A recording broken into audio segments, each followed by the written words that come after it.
typed. I'm not just going to say he's lying because I said so. By the end of this stream tonight, you will absolutely unequivocally know that Jack is a liar, and you will have seen it for yourself in writing, and you will hear it with your own ears. Because that, my friend, is receipts. Thank you so much. So we're going to get started. Unless he's typing a book, I just don't think he's gonna say it. You know, and if that's the case and that's his opinion, that's probably what he's here to do anyway. Just saying. Yes. You know, what Eddie usually does, but Eddie's slacking. You can't be someone's taking your job, Eddie. However, the chat is getting a little off topic and a little heated, so we're going to get this back on track. Focus, and we're going to get into this podcast. But I'm going to keep this tab up on my other screen, and we're going to switch back and forth, and every time he says a lie, we're going to compare it in real time to something he said a few months ago.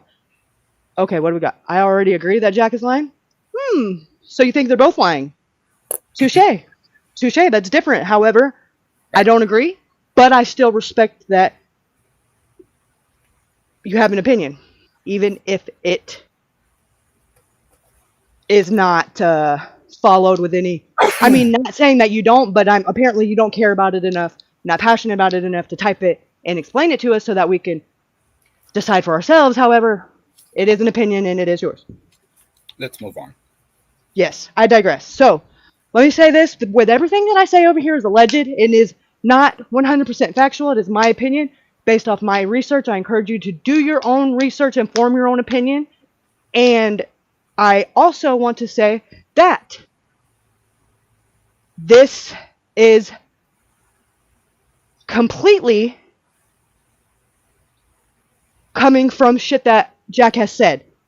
And then I'm going to tell you my thoughts and opinions on it, because that's kind of what I do over here. I go on rants about shit that chaps my ass, and this real ass chappy. So trigger warning, if you get triggered by people that lie and have no remorse for things like their friend dying, you should probably come back in a little while, because this is going to get your goat.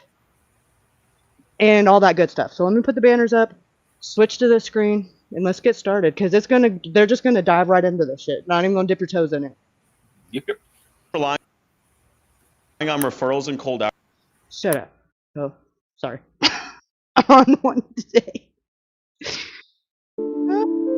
Cutting shoes rubbing off on me. Today we have a very special episode of Partners in True Crime. It's a 2-hour episode. We have Robin Smith, Noah's aunt. We have Ashley Chadwick, Noah's cousin. And we also have someone that we did a phone recording conversation who agreed to be recorded for this interview that we're going to play and have both Robin and Ashley react to what he said. And that person is Jack Newton, Noah's best friend. And I had spoken to Jack before, and he was going to come on the podcast with Robin a few weeks ago, but he was traveling for work, and I don't really think he wanted to be on camera because of what had happened with News Nation. So we were texting after we got back from Oklahoma. We were texting while we were in Oklahoma. And then I said, well, can I call you? And he said, yeah, we can do it now. And I said, I'm recording this. And he said, that's okay. You can record it. And I said, okay. So I recorded the phone conversation. He's not on camera. It's just audio.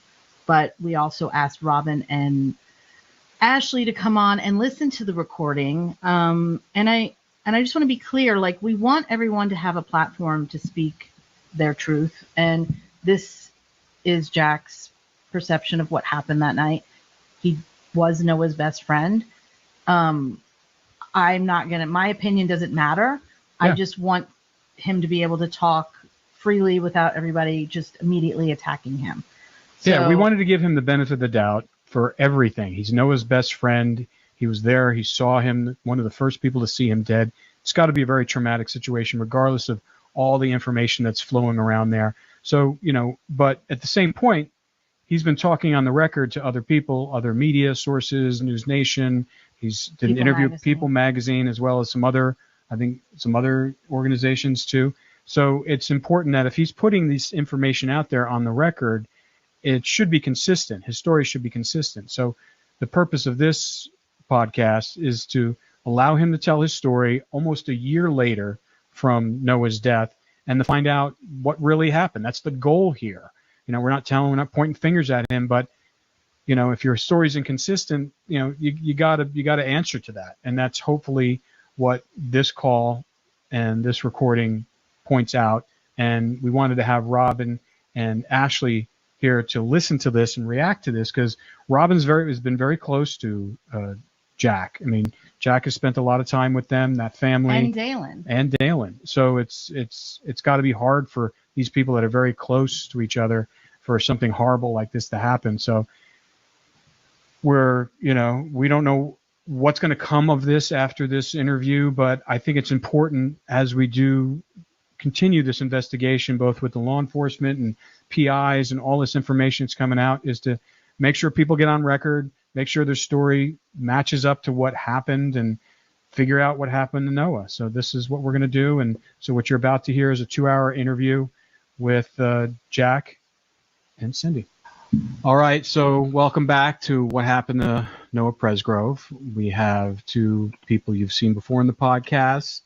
We have Ashley Chadwick, Noah's cousin, and then we have Robin Smith, Noah's aunt. So thank you, ladies, for coming on the podcast today. We have some interesting thing to play for you today, and we're going to kind of just go over it and hear your thoughts about it. But before we kind of reveal who we're going to talk about and listen to, just wanted to connect with both of you to find out if there's anything lately that you guys have been hearing that makes you optimistic about the case in general.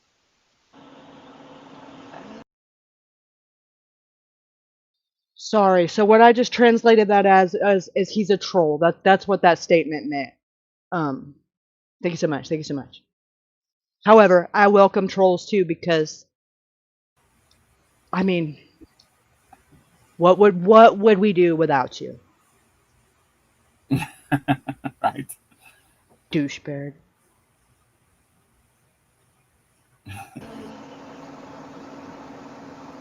I don't really think so.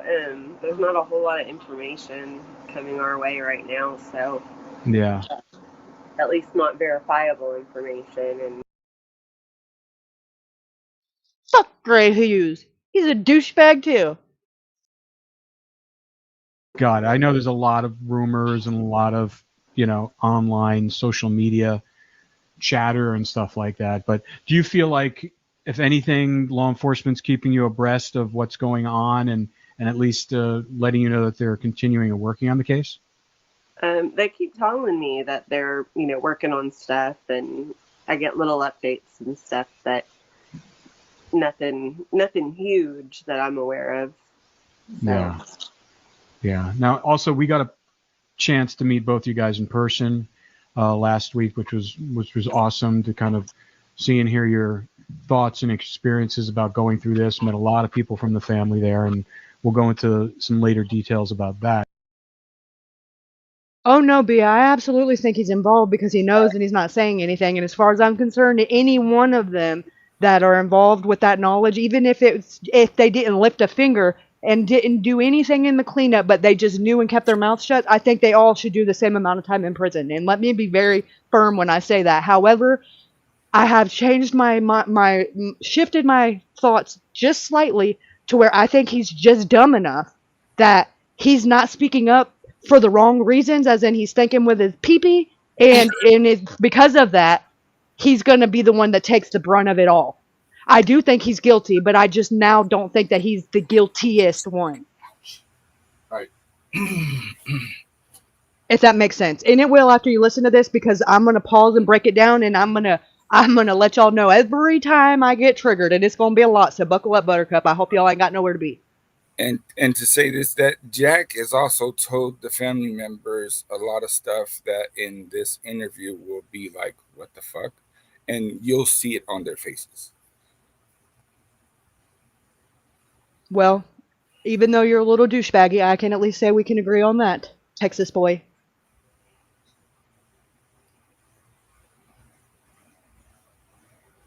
If that came off sounding sarcastic, it was intended that way. I just feel a little strange calling a grown man a boy. But if that's what you prefer, hey, your wish is my command.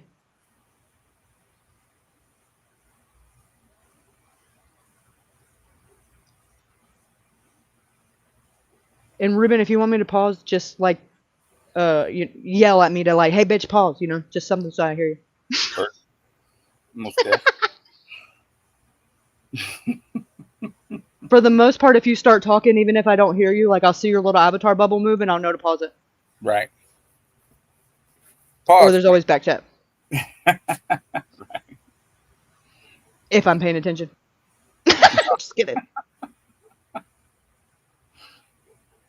I'm just saying, like, you could say when you're triggered too, even though it'll probably be a lot of times at the same time. Well, I'm just gonna say one right now. Like, whether foul play or accidental, somebody covered up. That would mean the same thing. I'm sorry. Well, There's that. we got 2 Captain Obviouses in here, huh? Yeah. Which one of you's gonna wear the cape? Who has a sack You have card? to, you'll have to get. I was gonna say you'll have to get it from Smarkle. Hey, Kimmo. Look what the cat drug in, girl. Hmm.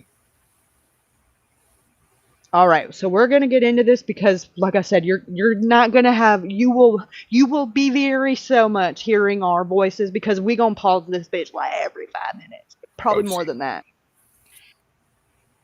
Let's do. But I think what's really interesting what happened right when we got back, there seemed to be a lot of chatter and movement on certain things, stuff that we can talk about, something we can't talk about. But what was interesting is when we got back, because we were trying to get a hold of Jack while we were there to talk to him face to face. And unfortunately, he was out of the state working at the time. And as fate would have it, I think like the day after we got back, he, because Cindy's been talking to him via text and reaching out to him that way. And also she had a phone conversation with him. But we were able to get him to talk to Cindy. Cindy was able to record the conversation, so he was okay with us recording the conversation for the podcast. So, Cindy, why don't you tell these guys a little bit, just give an overview of what your thoughts were before we start playing his own words. Well, first of all, I want to say that everyone is invited to come and talk to us because I think it's important for everyone to be able to tell their story without being attacked or, all the nonsense on social media. So, saying that, he did talk to me, and this is his account of what he's saying. I don't know. I'm listening to him and I'm hearing what he says, and that's that. But it's not fair to just automatically assume that he's not telling the truth. So let's try to give it objectiveness here and be open here as much as possible, and to give everyone the same platform to be able to speak like Caden did. You don't have to agree with what he says. You don't have to whatever, but that's all I ask is for everybody just to be objective. I am glad that he spoke to me. I asked him, I spoke to him like a few weeks ago. We were communicating via text, and I said, I think as Noah's best friend, it's important for him to keep the dialogue open because this case has so much attention on it, and we still don't know what happened. So I am glad that he was able to do that. So I think the reason why I wanted you guys on is because there's been a lot of stories about what he has said, and some of the things he said to me, I was confused about because you guys said something different than what he's saying. And then Robin, I think that it's important for you guys to say, did he tell you this? And I want you guys to say it, not me. Like, I'm just an objective. Exactly. We're just here. kind of just creating a form here for all this stuff to come out. But Robin, you've told us, and because you talk to him a lot, Yeah. and so, and you've, he even from the beginning, so you have a good barometer. And Ashley, I don't know how much you've talked to him. Have you talked to him at all? No, nothing. All right. So Robin's been kind of the conduit for information for Jack, because you told us in the past that he's, you talk to him a lot, and he would say he would come visit you and talk to you. So, I mean, I think that's important to really note that he's not running away from you guys, per se, but it's interesting to hear his perspective. He has changed his story a few times based on the interview he had with News Nation. That's an understatement. And the People magazine, and what he's told police and what he's told friends of his. So there has been deviations for that, and I think I think you can make some allowances from just it being a shocking moment that he sees his best friend dead, to the point that he had been Quit on making and off drinking for the excuses. past 3 days. It was late, it was dark, and all this stress of Noah's death. I can't imagine it hasn't affected him, since he was his closest friend. So I think there is some kind of latitude that can be that way. But at the end of the day, the chips are going to fall where they may when this investigation is complete and they find some of the responsible parties. I mean, all we have to go on is what people are saying right now, because none of us were there. None of us were at the party. We got to go by what Jack said, what Caden said. Hey, if there's passive aggressive, that's how you know it's real. If you don't know, then start of my marriage we began with a throat punch. So if you know, you know. And that's the truth. So you know it's real. Nobody likes that lovey-dovey shit all the time. That shit's for Hallmark. Shit ain't real life. That's for that true reality TV. Right? What anybody else at the party says, the last people who saw Noah, I mean, that usually in a sort of investigation, especially on a potential homicide, usually the last person that saw them are usually can be a suspect. Because how else can because who else saw them? No one knew them. No one saw them other than those last group of people. And the problem is that the timeline has still been a sticking point. What Caden is saying when he said that Jack burst through the room at 5:15 and woke everybody up and said Noah's dead.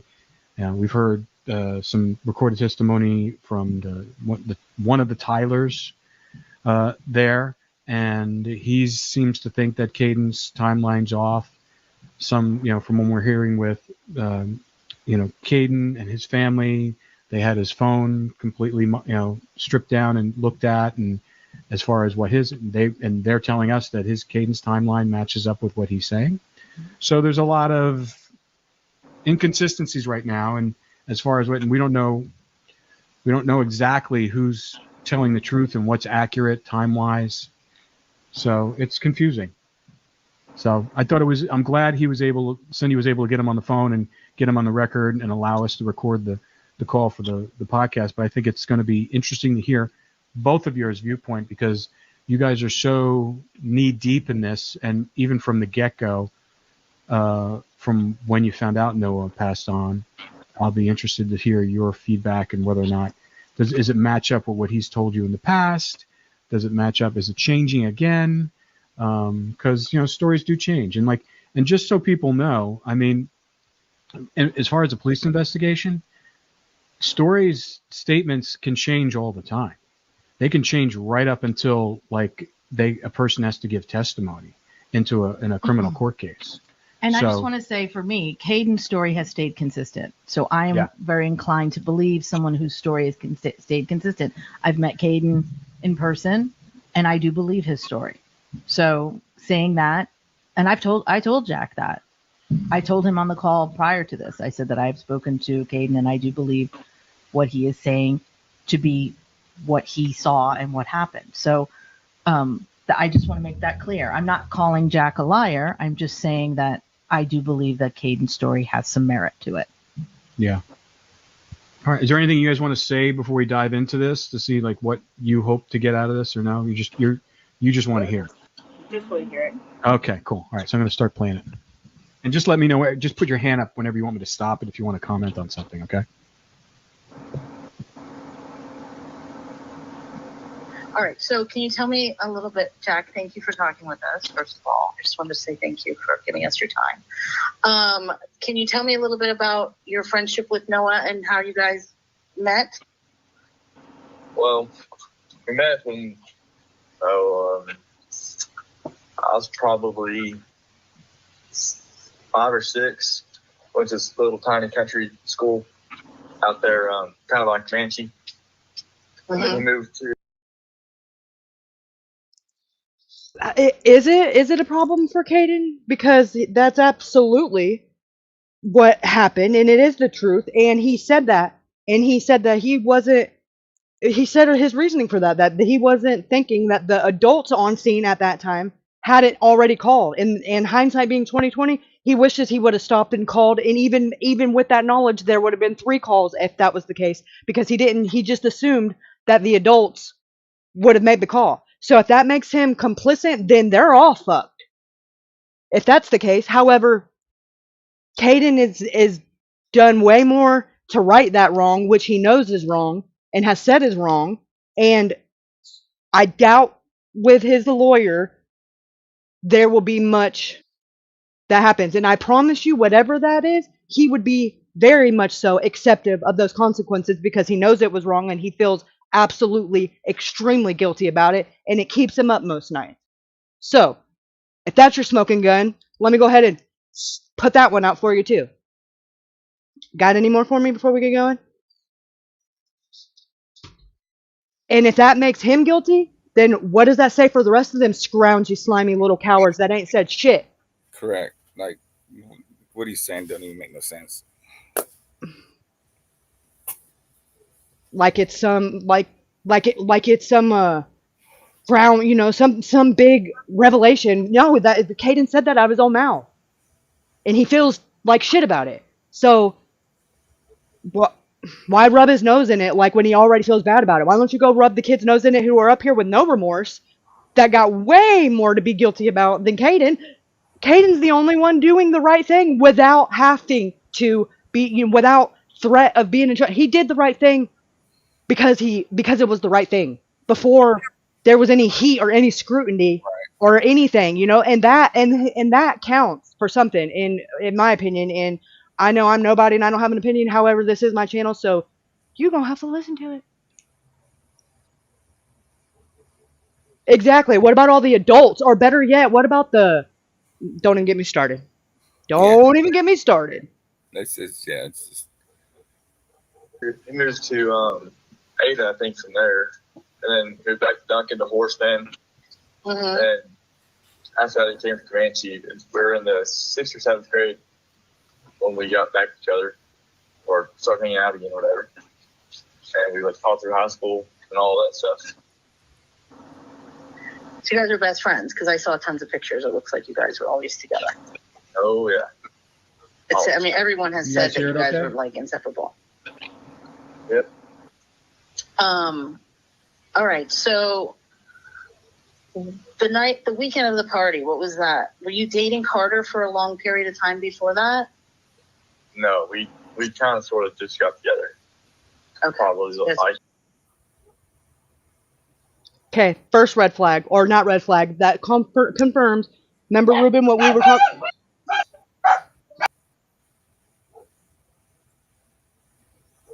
That confirms what we were talking about the fact that if Noah and Jack are if Noah and Carter and Noah and Jack type thing, like if they weren't together as long as we thought, that would make more sense. If it was new and they were still filling each other out, that would make more sense why Carter would be flirting with Noah, especially because she hadn't made a choice at that point. She was probably, because we speculated about that way long time ago. So that just confirmed that.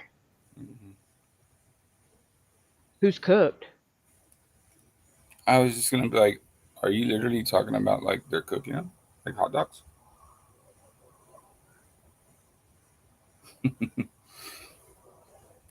I don't know. It's either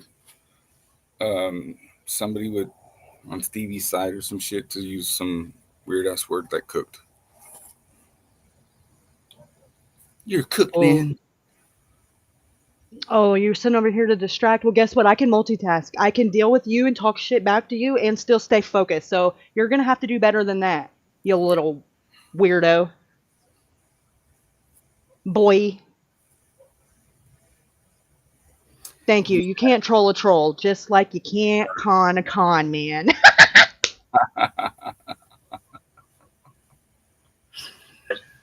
Like 2 weeks before that, maybe. Oh, okay. So you guys didn't really date that long. For some reason, I thought it was long. Stop for a second. Can you tell me about the party? Like, Robin, you're shaking your head. Yeah, they were dating for a couple of months before that party. But they knew each other longer than that. Since Oh yeah, they knew each other 2022. for a few years So before that. Yeah. Okay. like who it was for, and what all that was going on that weekend? Well, we've been just hanging out because I actually lived in Texas, and it was just I don't know, when I wasn't working, I was just always with all my friends, and it was just all of us friends hanging out prior to Sunday night. Mm-hmm. Sunday night. Now you can go tell everybody you're infamous because you've got the biggest track record for getting blocked in every group. Good job! Now you got yeeted from here, so you'll be watching from the bushes. Bye-bye. And for anybody else that wants to come over here, and listen, I'm objective to hearing other sides, but if you're going to come over here and talk shit and say that Caden Pressey is lying, you're going to have to say why and back it up, or you're going to have to keep that shit moving. Bye! And so the first thing right here was, what was it? Robin was shaking her head and said that Jack had just said that they only had been dating for like 2 weeks prior to the party. Correct. And Robin Right. was like, negative. They were dating like maybe a couple months before the party. Right, and that they had known each other since at least 2022. Right. So, it's just, and those are little weird things that is like, it's not even necessary to lie about because it's not things that like, that change anything drastically, but it does show that you're lying, a pattern of lying, and when you lie about shit that's unnecessary to lie about, how do you expect people to believe you're not lying about shit that is really big deal, It just proves that you are comfortable lying. Right. And that comes more natural to you than telling the truth. And you feel it's necessary to lie. That's like why. Feels it's necessary to lie when it's not necessary. Like Rut-row, Raggy. Alicia Lee. You done did it now. At least she's not going after me. Who she was. Hello, Miss Alicia. How are you? I'm sure she's fed up with having to do that right there. Mm-hmm. I can only imagine.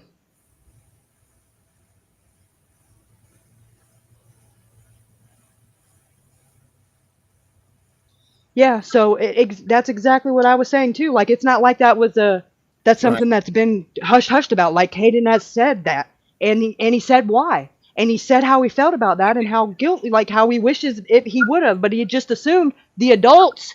Did you hear me? The adults on scene had already called 911, but he wishes he would have done it anyway. But he's not the only one that was there that didn't call 911. So if he's cooked, I guess they're all cooked. Correct. However, he has done his due diligence to make it right and also has obtained an attorney. So I would say if I was a betting woman, which I'm not, I don't gamble, my poker chips are on Caden again. Right. All of them. So run that. Take that back to the sofa sleuths and suck it. Take that. Oh, that's right. You got banned over there too. Mm-hmm. He can't even troll. He can't even troll right. That's gotta suck when you can't even be a successful troll. And I have experience with that.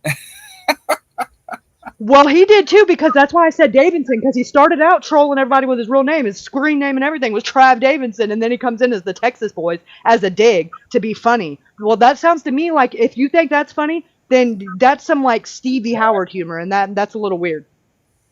Like, yeah, he wanted to bone me. That's not funny. Right. Yeah. To any fucking normal human being, an adult with boundaries, to say to the family after he's been killed. That's fucking crazy. Right. And so disrespectful. Sorry, hold on a second. I think my son's got a...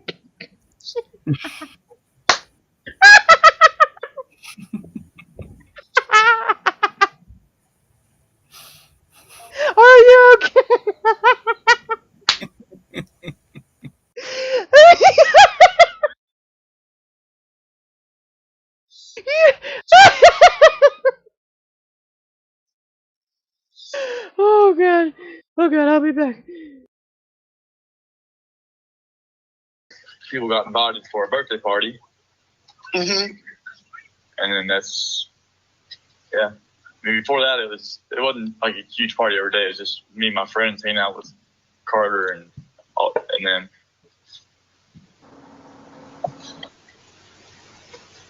So then how did it become like such a big thing? Did more people show up that you didn't expect? Well, I didn't really put on the party. I didn't know. It was a birthday party, and it wasn't my birthday party. Oh, it was Avery's birthday party. Yes.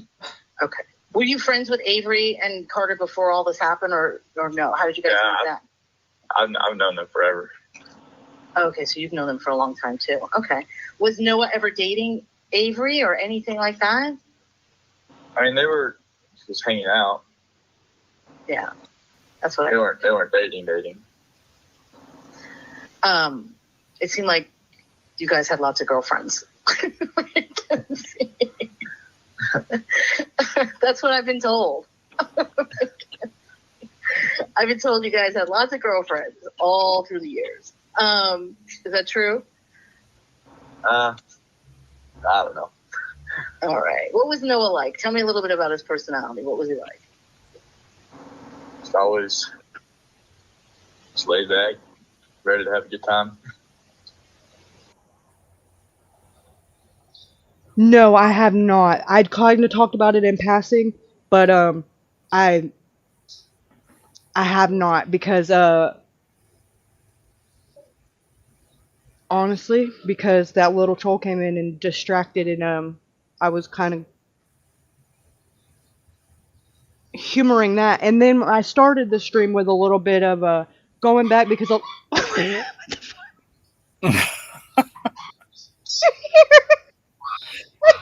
What the heck?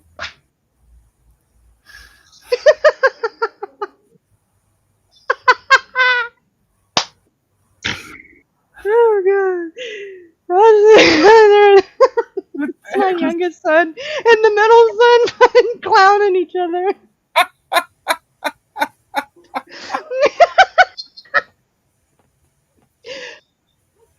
Oh shit.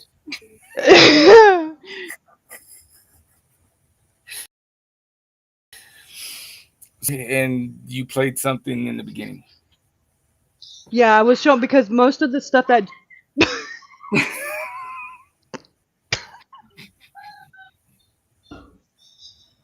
oh god. Okay. So he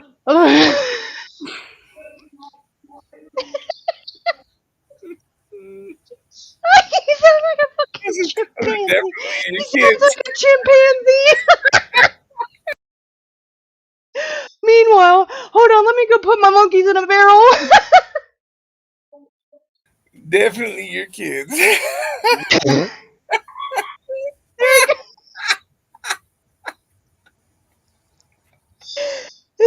fucking playing like your mama.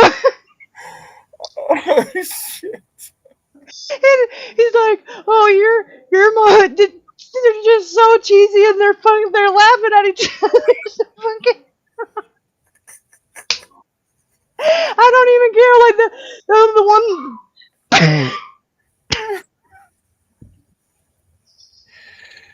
He's laughing at his own jokes. Oh god. Oh god. That's the lowest they could go. Caden. Well, they spent the weekend at my dad, so that's why it's contagious. Right. But I was showing the old messages that have gotten deleted out of the groups from Jack, so that it's kind of like a one-stop shop where you can see all the different times that Jack has talked, and every time he says it differently. But the stuff with JJ is it's very bizarre, the timing. I did talk about it a little bit. Remember when I said how he's all of a sudden got a contradicting, saying it's different the way it happened, but he's also recently, got a job with Jack and he's boning, the one Noah wasn't fucking, that's JJ. He's dating Logan now and working with Jack. So, you know, he doesn't have any ulterior motive to change the narrative suddenly. Right.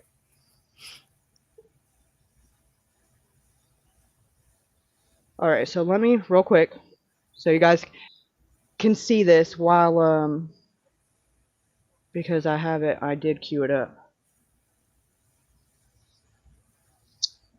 So that I don't have to, because if I actively go to that Facebook group now, there's gonna be 50,000 more comments, and that's gonna be a rabbit hole, and we're gonna get stuck.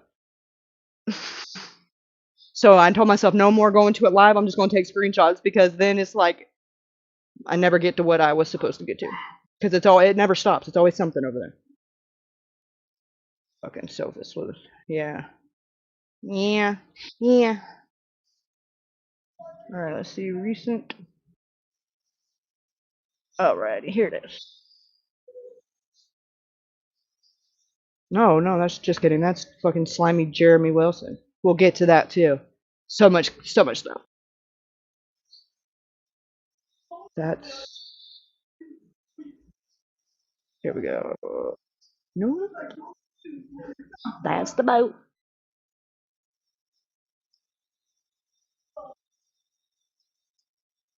These motherfucking kids ain't shit.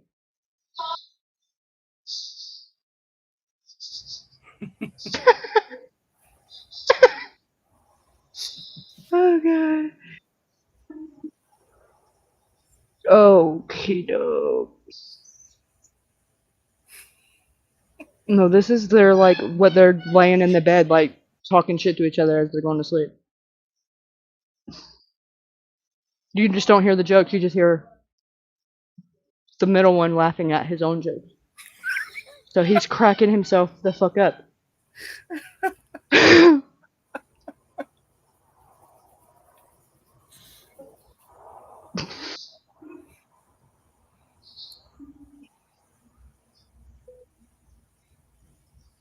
Hey, we might be going to it live. Ashley's like face is just like, ugh. Not impressed, right? Right. Like right off the cut. She's like, ugh.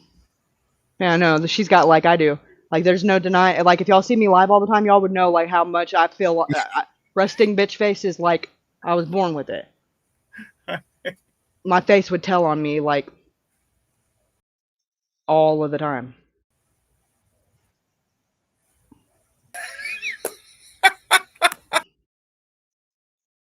What's so funny? A tropical pear. Oh god, that's good shit. That's fucking funny. You should hear it in real life. You'd have to know how my dad laughs to understand how bizarre it is, because it's got to be contagious. Because there's no blood relation. He's my stepson.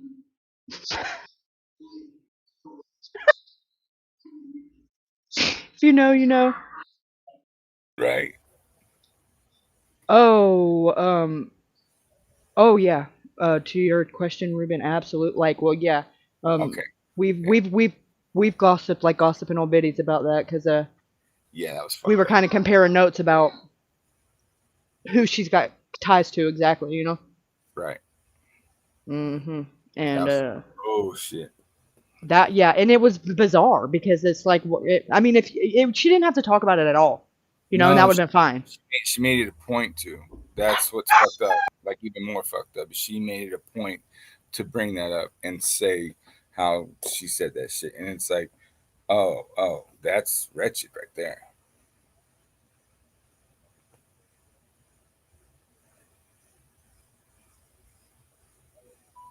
It was super condescending, like, you know, like Alicia is so uneducated and just so dumb that she couldn't decipher a picture from a video and just assumed that a still picture, because it didn't have any sound, was a video. Now let that sink in and let that make sense. Right. Because, you know, fuck the fact that it was moving and there was things going on. It was just a picture. She's mistaken. Trauma. Yeah. So she insulted her in a very polite and condescending way, which is kind of No, it wasn't polite. cunty. It wasn't polite. Well, she did because she suggested that she was, she gaslighted her. Is what the fuck she did.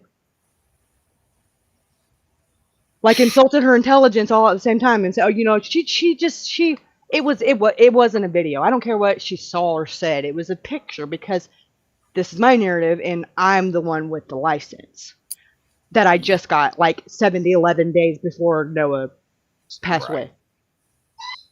Documented. And I never went to the scene. And got involved hours afterwards, which is more suspicious than it is being fucking vigilant because why?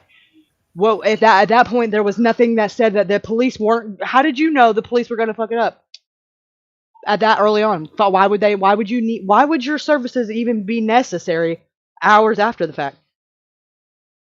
And why did your grandson know about it as it was actively happening? Just saying. Bingo.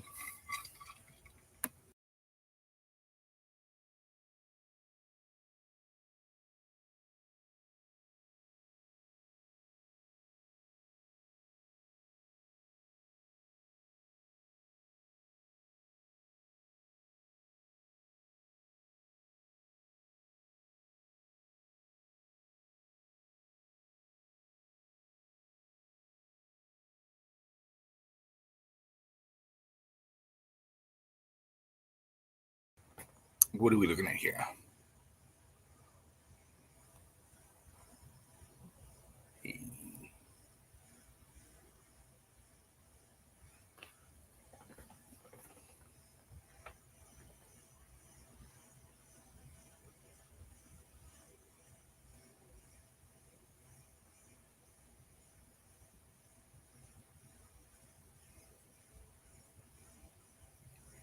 Read. Jack's interview was pre-recorded. It wasn't live like Ashley and Robin's. I wished they would not have edited out Jack's answers. Wait, time out. Listen, I'm pushing the space bar trying to pause you.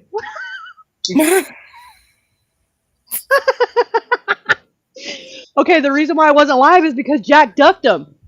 The fuck? Right.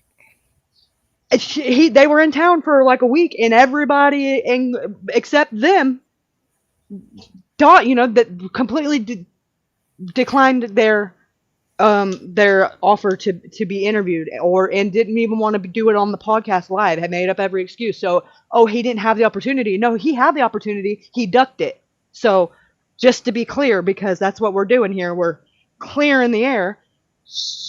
And He only didn't get that opportunity because he did not want it.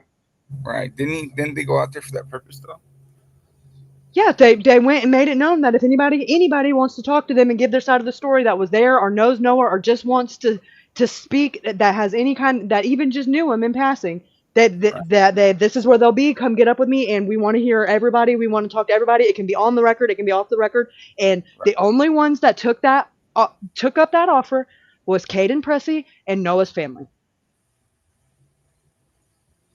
And specifically, they reached out to Jack and several other people, and they got the runaround from Jack, and finally got this as a result. And the other ones just Jasmine, Carter, they declined, said no. Huh. So there's that. I'm not surprised.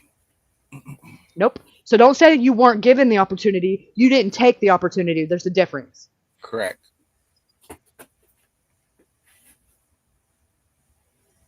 See, they edited bits and pieces, so it's hard to tell what he's trying to say. Like the one where he says Avery was asleep and then crying. Those were two different answers he gave, but they chose to string those together and not play his actual full answer. So it's misleading to the listener. So much misinformation still being spread. We learn nothing new from that. I just wasted my time. I should have known last week when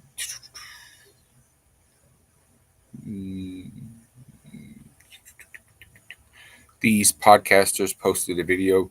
They were standing on a railroad in Oklahoma. They were standing on a road in Oklahoma when they were in fact in Texas. They were not interested in the truth.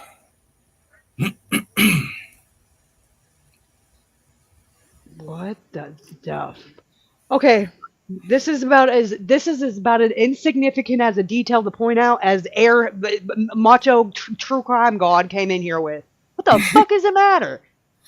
Okay, well, we all know it's right there on the border. So what fucking side they were standing on? Is that really what we're going to pick apart when we just had a whole 2 hours of Jack lying his natural ass off? Come on, lady. You're reaching. You're retching. You're retching. Right? Definitely retched out. Who do we have next? I have sat back and watched the other side accuse everyone from a truck hit and run to the Texas boys, and now even victim shaming Noah. Caden has not one reason to lie and make this all up. This case was going nowhere. He would not cause himself this much agony over lies. He is the one standing. He has a conscience and is doing the right thing. This screenshot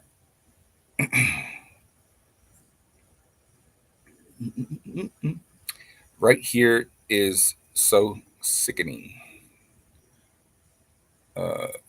Larry Morgan Noah was emancipated by the state of Oklahoma. Wait, time out. She's responding to Larry Morgan, but the person who's typing this is Sarah Long, just Stevie's sister, just to be clear. Oh, okay. So she cut that part off in her screenshot, but I don't necessarily think that she meant to, but it was I seen it in the sofa sleuth when she did it. It was Sarah and Brooke going back and forth talking shit about Noah. Okay. So Noah was emancipated by the state of Oklahoma, so he was responsible.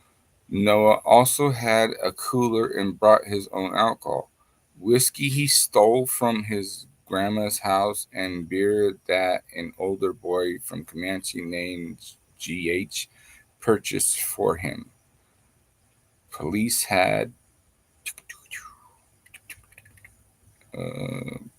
Noah's phone and learned of this GH buying him alcohol. So at what point in this situation is Noah responsible for his own actions? Yes, it's a tragedy and very unfortunate accident, but he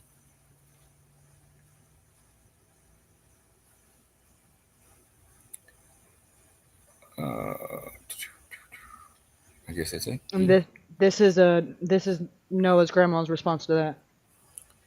He can say all he wants. I know my grandson, and regardless of them all drinking, someone, in my opinion, done this on purpose for some damn reason. The fact that they have to go on here and read stuff like that is disgusting. Like, did she put her real name up there? The what's her name, sister? And yeah, Sarah Long. In that sofa sleuth group.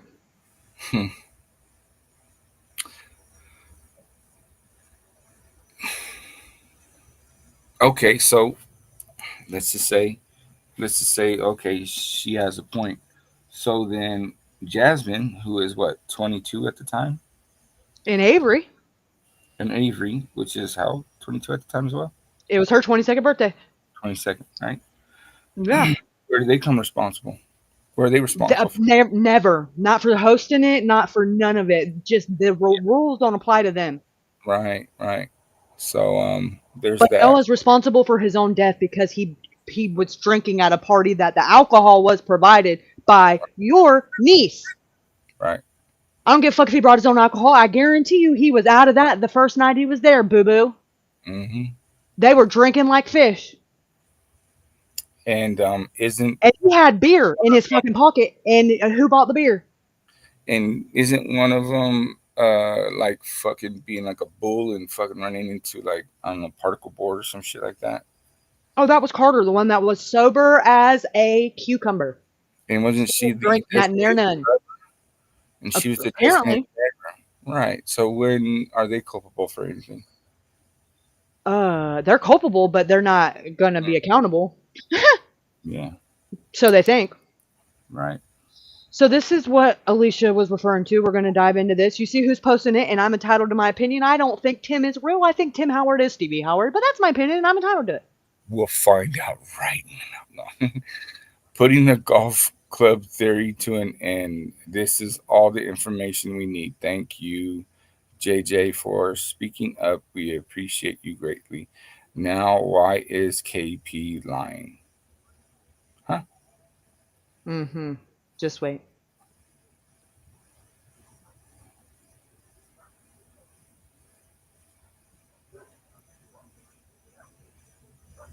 I have a question about the golf clubs, and I think someone in this group was at the scrap pile that day with KP and Kobe Bryant. Or Kobe. If you want to speak up, just comment, but I don't want to call out names. Did you see golf clubs in the scrap pile? Did it look like a whole set or just a club or two? Were the clubs bent or missing any of their heads? That name looked familiar. Uh, JJ Bumpus? I'm aware I will probably get backlash for this, but yes, I did bring KP and Kobe to the scrap pile that day to help me load up some stuff. It was right. It was right. Before I left town and needed to make some extra money. First off, JN was not there. Period. And fuck me. And I was driving JN's green truck. I did not see a set of clubs. I was not looking for a set of clubs. At one point, Kobe picked up a golf. Wait. That says something right there. I think the reason that is him wiggling around saying that, oh, well, I can't say if they were there or not because that's not what I was looking for. I wasn't looking for clubs, so they could have been there, and I have no knowledge of them, is what he's already prepping for if and when he gets called out. Because that statement leaves wiggle room because it's very fucking vague, like these assholes like to be, and says, well, I wasn't looking for them, so I didn't see. That's not what I was looking for, so I didn't see them. Okay, well, were they? I don't give a fuck what you were looking for. Were they there? Right. Well, that was the question. So, Semantics. right. I did not see a set of clubs. I was not looking for a set of clubs. At one point, Kobe picked up a golf club, a singular golf club. Why are they yelling at? Isn't that a way? Didn't he just contradict himself after the end of that sentence? He said, "I didn't see any clubs, and a set of clubs, but now I've seen a single club." What? That you just contradicted yourself right here. You didn't. Oh, because it wasn't a set. Okay. Did you? Let's break it all the way down for you, dum dum. Did you see any fucking golf clubs? Period. Right. Like, why make this big? I keep going. It's gonna get worse. It looked old. He told us, me and KP, that he was keeping the golf club, period, and he sat it aside. That was the only club, not multiple, not a whole set. I don't believe this person is who they are. Thank you for speaking the truth. I know it's hard the way everyone is acting. It was January 4th of this year. What is this?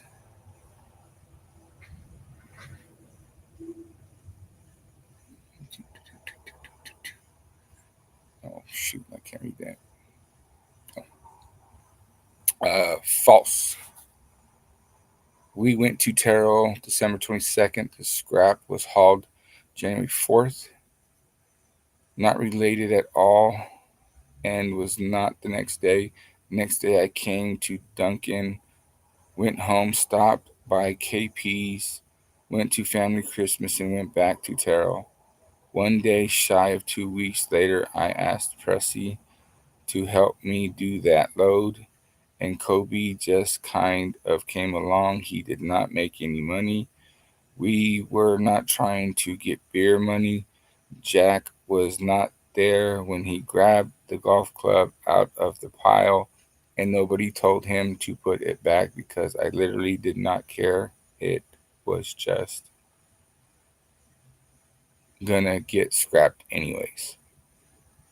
What post is this on?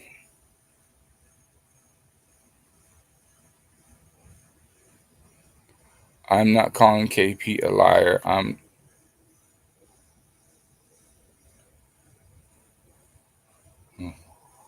I'm not seeing anything where KP is backing that story. I hope he's not.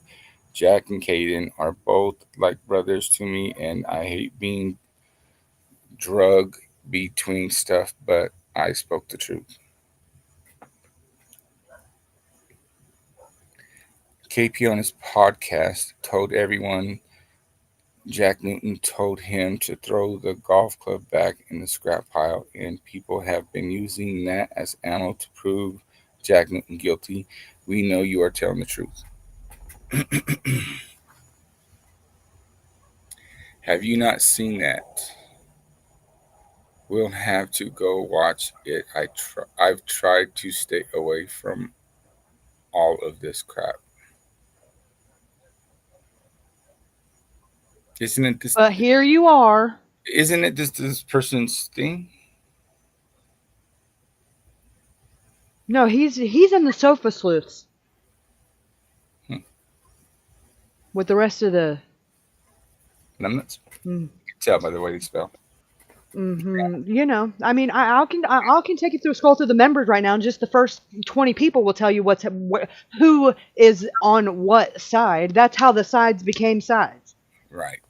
Well, you know who's on what side when they end a sentence with a period and they start a sentence with end.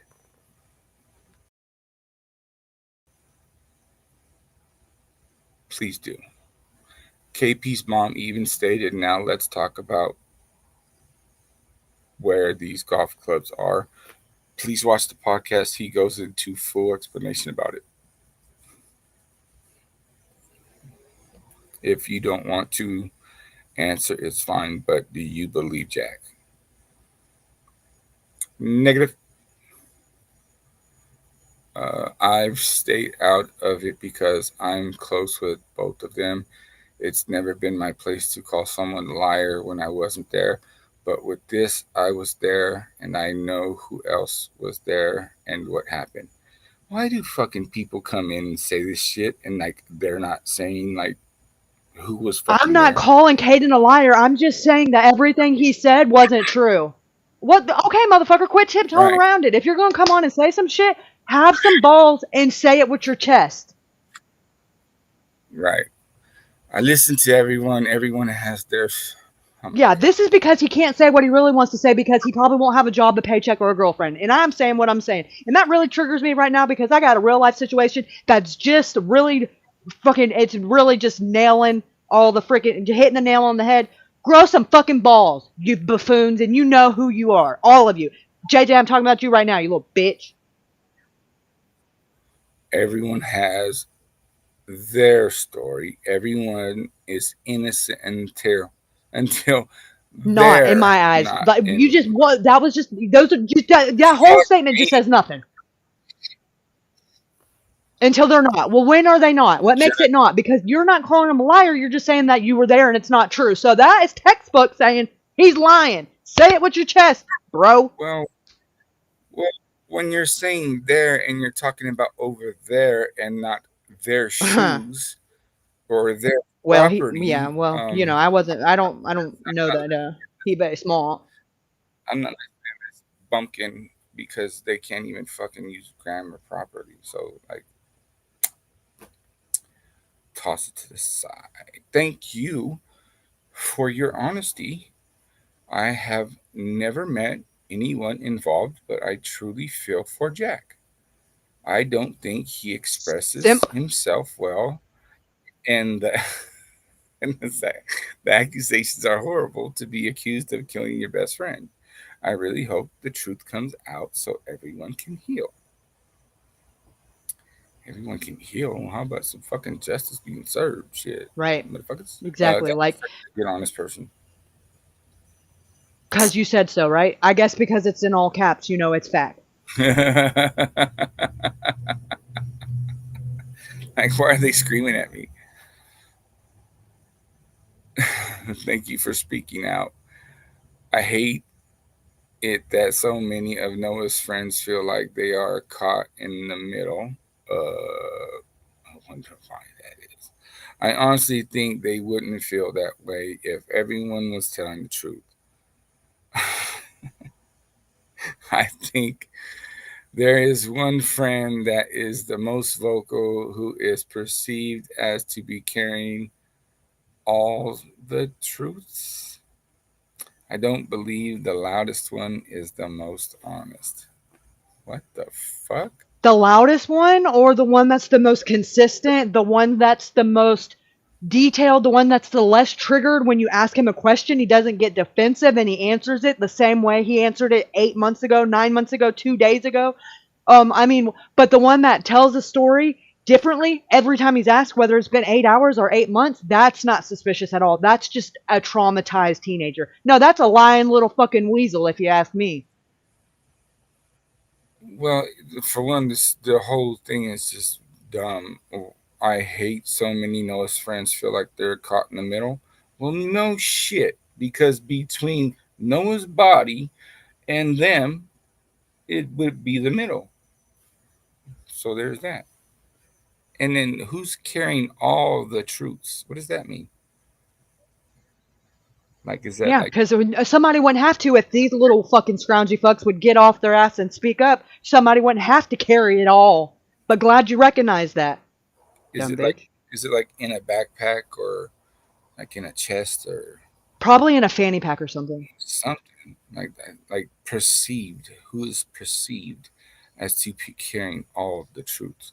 I Well, they're no scholars. We'll I just mean, say. technically, they're all carrying all the truth, but what they choose to carry and not say is two different things. And they should be ashamed of themselves for leaving that all on Caden to be the only one to do that. And you're going to shame him for doing it? You got your fucking morals all ass backwards, people, and y'all need to get y'all shit together. Because the fact that there's 500 of y'all that feel this way says this is exactly what's wrong with America as an entirety.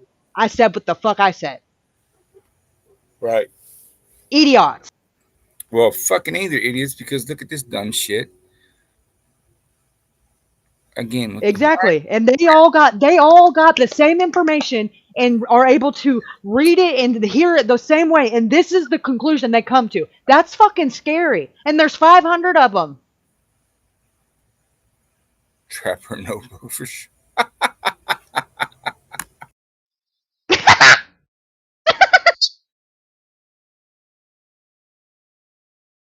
Backpack, backpack. Swiper, no swiping. Swiper, no swiping. Oh man. That was a good one. I wasn't expecting that. I know. I missed her. I don't know where she been. I still catch myself laughing and like till my stomach hurts whenever I think about Lance Armstrong. Hey, that shit was. He was pulling the cargo trailer on his bike. He was fucking doing the Tour de France.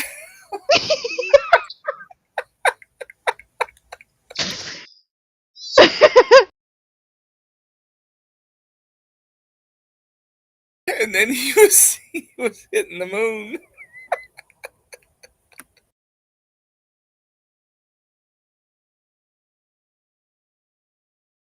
Here's another plot twist. I have been told from a family member that Noah's mother stole the golf clubs, along with many other things, including maybe a speaker amp out of Noah's truck after the incident. Fucking Real classy, my guy. fucking shit. Real classy. Cassie is yeah, I think Noah wanted to bang me out. What the fuck? Thank you, and I think they're writing the same script. Right? Like who the Period. fuck And some shit like that? he didn't even rewrite it. He just copy and pasted it.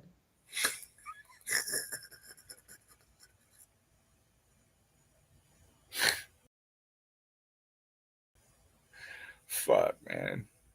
I heard it was. Here comes co-signing Carl. Here comes co-signing Carl, Captain Sabaho. Dun dun dun dun. I heard it This as bitch. well. I didn't bet. say anything because anything I say, I'm accused of being family. Huh?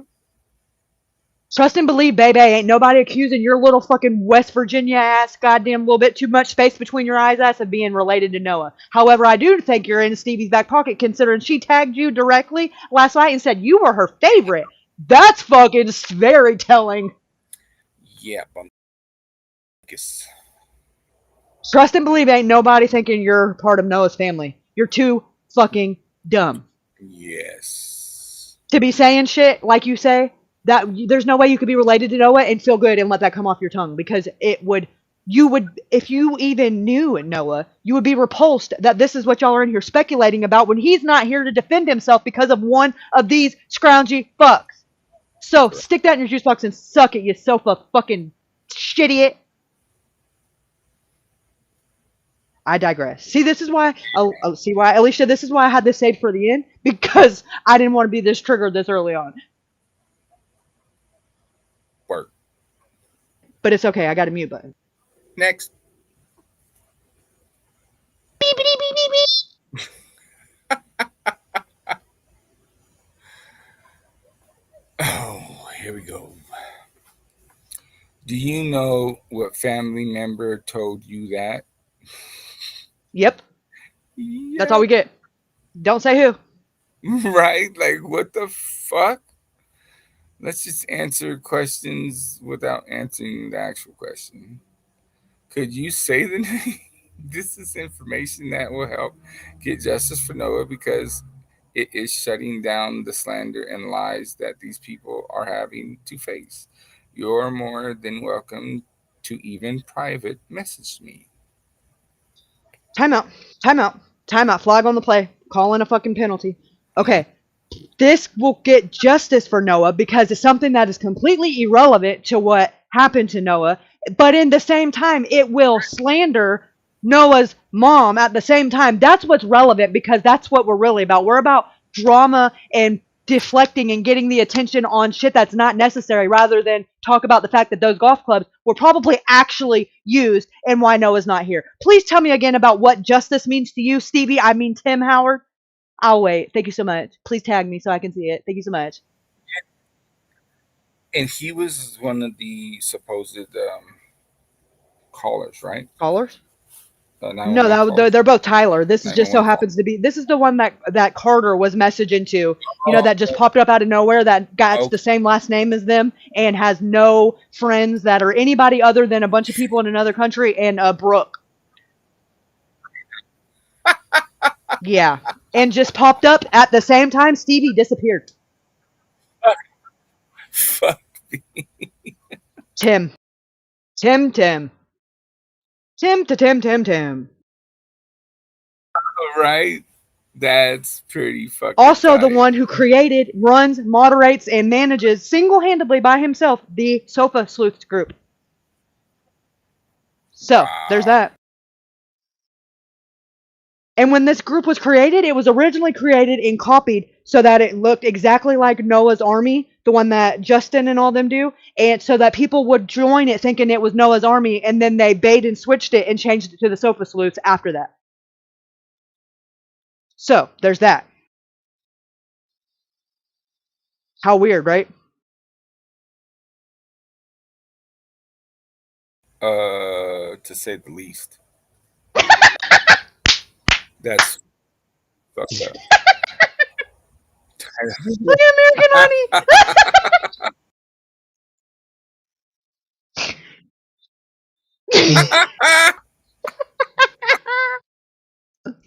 I don't know. Yeah, that's Betty. She's the booty bump bandit.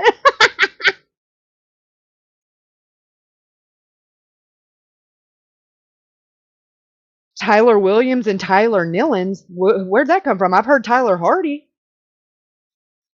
Or are you just being funny? You gonna make me Google that shit?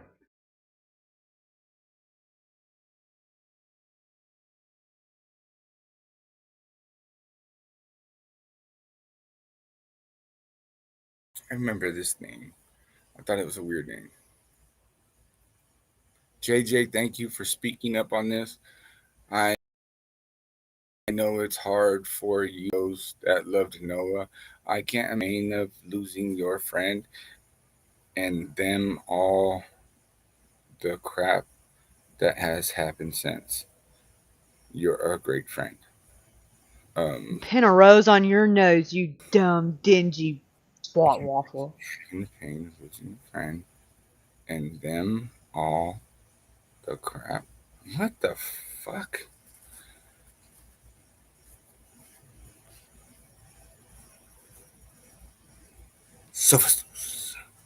Somebody with some common sense, thank God. Whew. I was about to listen. I was losing hope in humanity as a whole. No, this is this truth. How do we know this is this truth? Hey, even though he's got common sense, I didn't say he had good grammar. It just it's very rare in that state. You seem to jump on the bandwagon quick. Damn. He was the one with KP at the scrap pile. Jack Newton was not even there. Damn. He was named by Kobe in the discussion group as being with them at the scrap pile, which is why I asked in here. Damn. Who's that?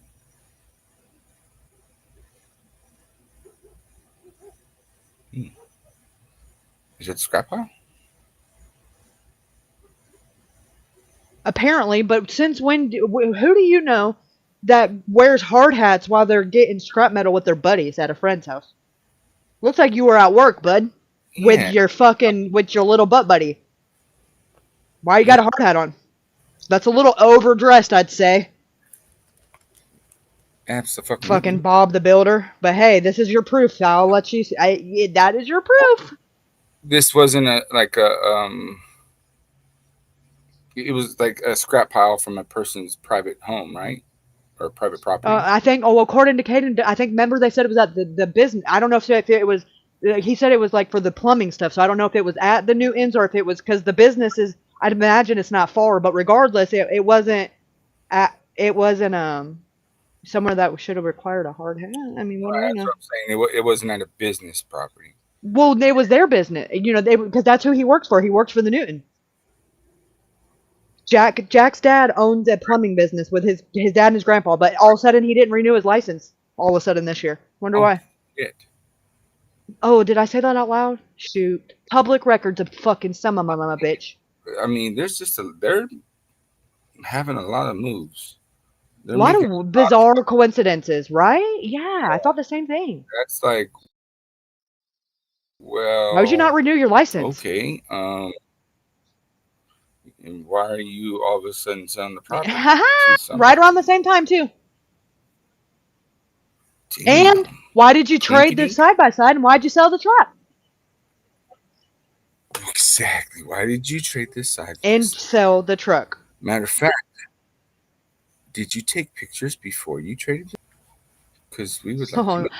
I betcha he did not. Because all of a sudden now there's actually damage to it, whereas before there wasn't. The plastics were all bent up, but before it just looked like it was dusty. Right. It's weird how that happens. Bizarre. Très bizarre. My eyes only.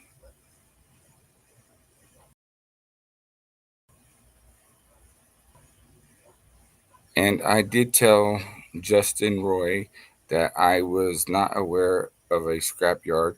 I was thinking that he was questioning me a bit, there being one in Terrell, not in Comanche.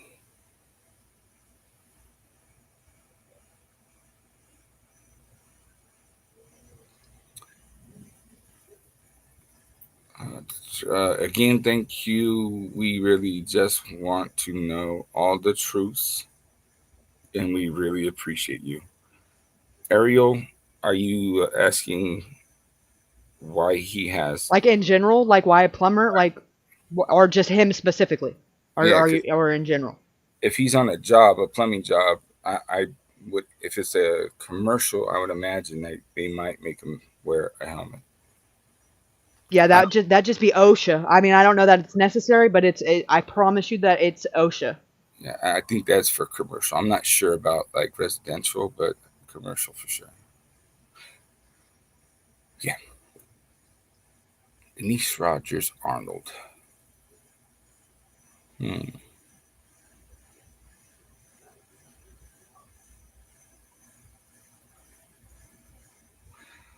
I think these days on construction jobs, like I said, especially if they're commercial, they, and if they're part of the union, I think they make them wear helmets. And the high vis. Oh, and the fucking high vis fucking vest. Yeah. Ooh. Sorry, gotta write This this is down. I'll be back. Okay, listen, I don't know. Listen, he added this to his little testimony. I don't know what this proves because the date is December 22nd, which he said this happened on January 4th. So I have no fucking idea what this is supposed to prove. But maybe and I guess because it gave him birthday money and implying that he didn't need beer money. I don't know, but it doesn't show who it's from, and it proves that he is making it's weird. What is this? I don't know. I don't know what it's trying to prove. I don't know what it's supposed to prove, and I don't know why it's here right now. But what is the white? What is it like? that's where the name who sent it to him, he blurbed it out. This is like a Cash App Oh, receipt I see. Hmm. where he replied, "Ew, well that's gay." Oh no, it might have been a girl. Uh,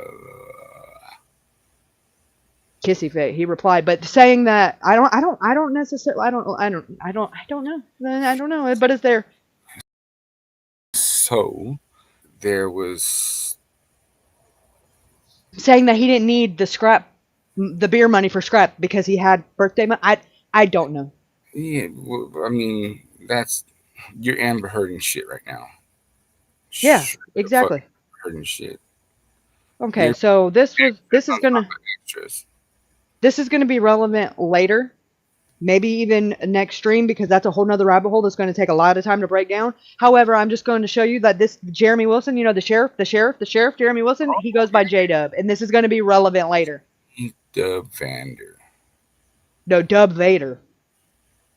Oh, Jacob Vader. Oh, so he Yeah, thinks but Jeff. right, but he goes by J Dub at one point, and now his Facebook name is something else. But it's going to be relevant when we read some raunchy text messages. Just saying, coming soon. To third than you. Real professional sheriff who has a wife, you scroungy fuck. I'm gonna, ow, oh boy, your day's coming, you little weasel. Hope your wife watches my channel. If you invite friends, you get $5. Who's Frank? No, I said if you invite friends, you get $5. Yeah, oh, your in-laws preferably. This next screenshot is Go ahead. allegedly from the people who owned was held. Rumors say they know police and judges in the area. Oh, look what we have here. Caleb Newton. Hmm. I've Here we go. I've not posted anything because I have no idea what to post other than my family has lost. Damn it. Hold on. Let me make it more bigger.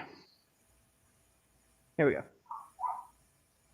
Has lost his best, or my son has lost his best friend, and we feel helpless just waiting on information to come in from whoever is head of this investigation. Now I hear that it gets moved from entity to entity, but I'm not even sure where that information comes from. I am sure that with this many kids hanging out, that there are very few windows that a recorder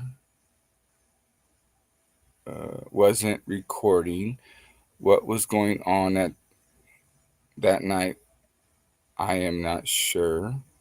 Why it is taking the investigator so long to put the night together and to see what happened, but the rumors and the stories that our community have come up with can't be doing anything but slowing this investigation down, especially if you expect them to follow all leads.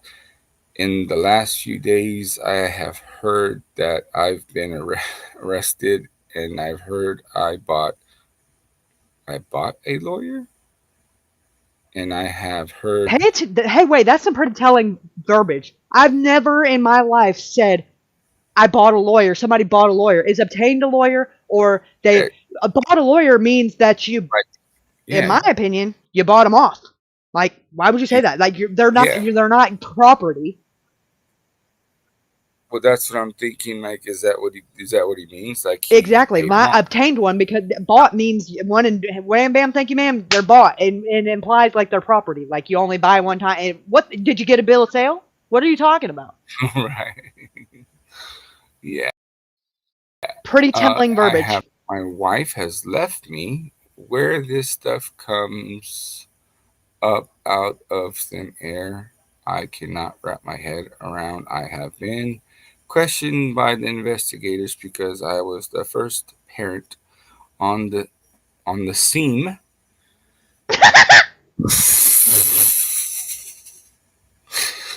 First parent on the scene, and they wanted to know my take. Okay, they wanted to know my take on the situation when I arrived. Whatever Okay, this wait a fucking second. thing They is, I wanted the don't know what that. plumber's take on what he thought of Right. something he knows nothing about because he wasn't there, and get his professional opinion because, and professionally, he works Plumbers. with shit. Yeah, because plumbers know about You police know, plumbers, investigations. you know what crime scenes look like and hit and runs, and what, you know what, you work with bullshit. Tell me what you think. Yeah, this is The fuck? fucking. The math ain't mathin'. Fuck no. What is it? What the fuck? I arrived. What is that little fucking square box thingy right there? You know what I'm saying? It says I arrived, and then if anybody. It's an emoji. I just don't know what it is. Oh, okay.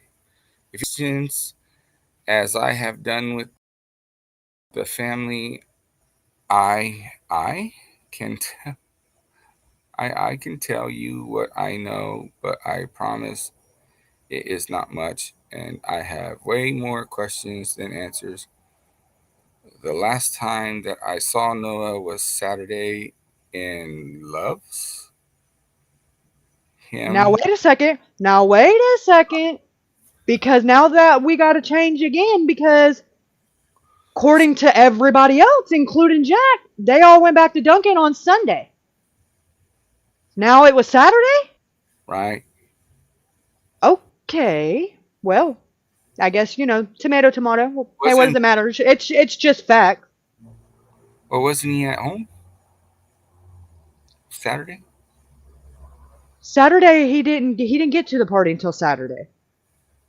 But Sunday is supposedly when they woke up and went to breakfast, and then all the boys went back to Duncan, and Noah stayed home for a little while, got a shower, and then wasn't going to come back, and then came back hours later, and then Caden was at the house with the girls, and that's whenever they were watching movies, and then they took the vacuum or the carpet cleaner back Right. and to the dollar store or whatever and got beer, and then the boys were getting beer, and then they all came back that evening, and that's when Noah rode back with the other kid, the Gage kid, and picked Mikey up, and then they came back. So he didn't ride back with Jack. But that's who he left with. Or no, I believe he took his truck back. That was when he took his truck back. Yeah, he took his truck back because it was leaking oil. Right, but now that was Saturday suddenly. So, or did they go to Duncan on Saturday too? Wow. Because now we know where the fucking bullshit came from. That Jack got a ride, or Noah got a ride from the girls, and then they left him at the gas station, and then Jack picked him up. Now we know where this stemmed. Right. And both of them are lies because he rode there in his truck and he got a ride back from Gage with several other people, including Mikey. But also too, it was said that it was Avery. Right, that- exactly. But I'm saying now we know where that started. Right. And then Jack came in and defended it and said, no, that's not true. I'm the one who gave him a ride back. I drove him all the way to the end of the driveway. And that's just simply not true either. Right. So Captain Savaho, anything to make Avery and Carter as less Blameless. far away and distant from it as possible. But it's not even true because Avery wasn't the one who did it either. So why come in and inject yourself and make yourself the Captain Savaho when it was a lie to begin with and you covered it with a lie? You could have protected her with the truth Right. and said who really picked them up. Yeah. Exactly. You protected the lie with another lie, which is weird, instead of just saying the truth. And now we're like, okay, well, that you can't see he's white knighting the fuck out of this. Right. He wants to be Carter's hero.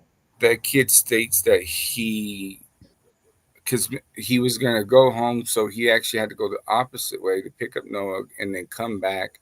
And had to beg him. But this is while Jack is actively begging Noah to come back.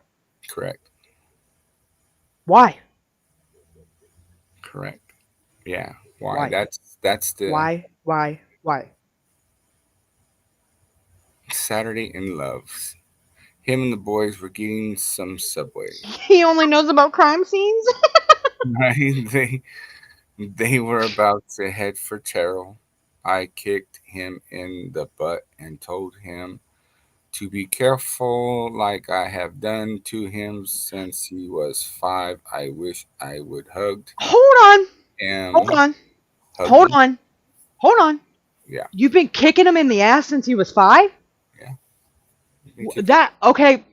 That's a biz. Is that like a? That's a weird thing to do. I'm sorry. Let me just not tiptoe around this shit. Here, that's a figure of speech. Let me give you a swift kick in the ass. Most people don't actually do it. Right. In the middle of a truck stop, you just kicking them in the ass, like, oh.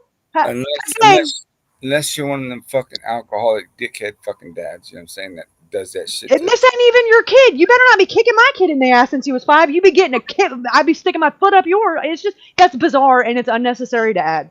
Just saying. And if you thought it was making you seem more endearing, boy, I would love to see your parenting. That's probably why your kids are fucking little pricks, Colton. Don't keep in mind that's his son too. And he didn't like Noah. Right. It takes a real special kind of asshole to raise a special kind of asshole like that. Fucking bully little bitch. Exactly. And wanting to hang around with his little brother and his little brother's friends all the time. Just to feel superior or inferior. Sorry, had to pull a Leanne. I wish I would have hugged him now, but there is no way to know when will be the last time you get to see somebody, and we sure do appreciate friends and neighbors that have come together to check in on us. It means a lot. Fuck your Right. big toe. That's pin a rose on your nose. You want a cookie? Could one of Carter's sisters pressure Jack to get Noah back to the house? It's very possible. Or could one of Noah? Oh, what? Say that again. Could one of Carter's sisters pressure? No, I think Carter did it. Right. Because Carter would have been, her sister would have been more willing to buy alcohol for her and all of her underage little friends if Noah come, because she was thirsty. Have y'all not seen the pictures and videos? She was hanging all over him, and his attention's on everybody but her, and even the people taking the pictures thought she was irrelevant. She's cut out of every picture, and she's hanging on his back, and he's licking the other one's face. Come on. He was thirsty as fuck. Okay, and we're going to get to this when we jump back over here to the podcast. I just wanted to roll this through real quick because the podcast is going to be way more telling when you know all this that's happening in the forefront. Okay, but she threatened the same night that this happened twice, 2 different scenarios of 2 different people said to Noah in some roundabout way that I'm going to kill you or I will kill, that will get you killed. And then hours later, Noah ends up dead. But nobody's talking about that. We're going to, though. And that's not coincidence for some shit like that to happen. No.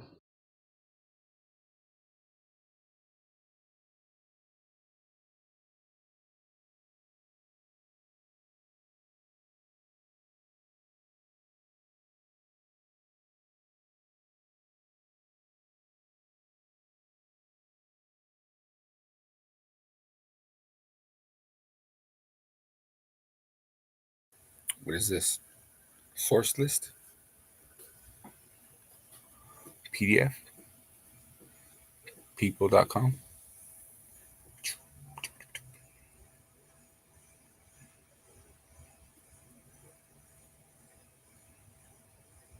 People.com? Noah Presgrove.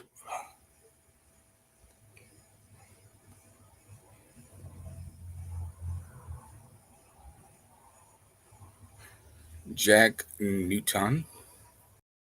All right, we're going to preface this, and we're going to go right back to the podcast after this, because you're going to hear Jack say that Caden has been blowing him up, begging for him to be his friend and saying he's sorry. Okay, this is the conversation with Jack and Caden, and you tell me if that's what you got from it, and you read it and come to your own conclusion.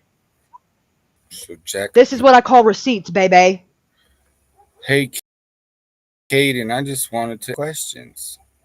What is that? Is that M-I? Me? Yo, Waggers up. What's? I don't know what that means.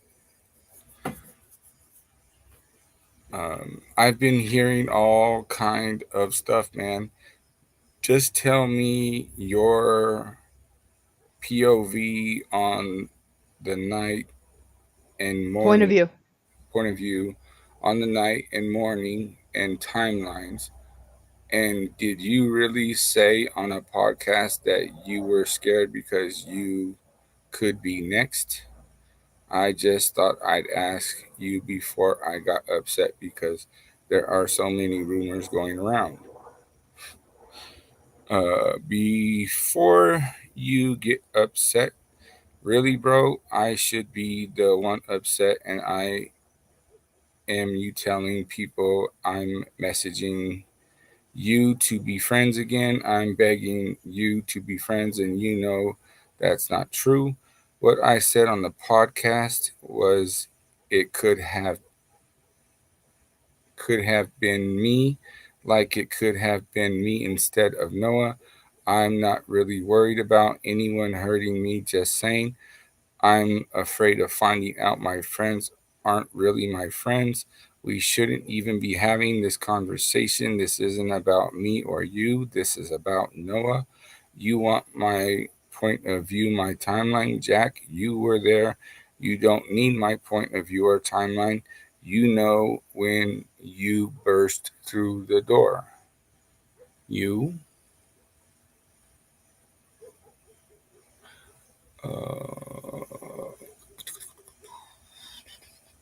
You know me, Mikey, Isaac, and Sweet followed you, and you know it was dark as fuck. Only the service truck and box semi was there, but nowhere have I seen you say this not to anyone. You know we all got out, and you know who was there, so why aren't you telling the truth? And this really sucks. Just tell the truth, bro. Hey, what's up, JD? JD Journey in the Jack. I need said you're begging to my friend. This ain't you pressing never not need, but you've got the times all wrong. When y'all to the scene, it was light outside. Ask Sweet, whatever, and all of them. That really bothers me, man, that you're saying that it was light outside, man. And is that like an emoji thing?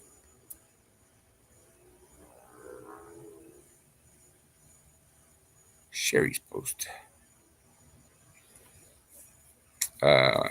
Jack's interview was pre-recorded it. That's where we started. That's where we started. So Jack reached out to him after he did the podcast thing. Yes. No, this was since Jack did the podcast. Because he knew what was he talked to Rob and Cindy before they released it. Jack did? No, like that's why Jack knew what, was asking about. I'm assuming because that's what he told them on the podcast. He wanted to have some kind of dialect between the two of them, so he wasn't a complete liar, because he just said on that recorded phone call that he knew was going to be played that Caden has been reaching out to him saying he's sorry and, trying to mend their friendship since right, trying to imply that he's guilty and feels bad or lying, and not pissed off at Jack. Right. Thinking that because it was on Snapchat, which is what that was, but if Caden wouldn't have got that screenshot or that picture of it right then, it would be gone, and that's what Jack was hoping for.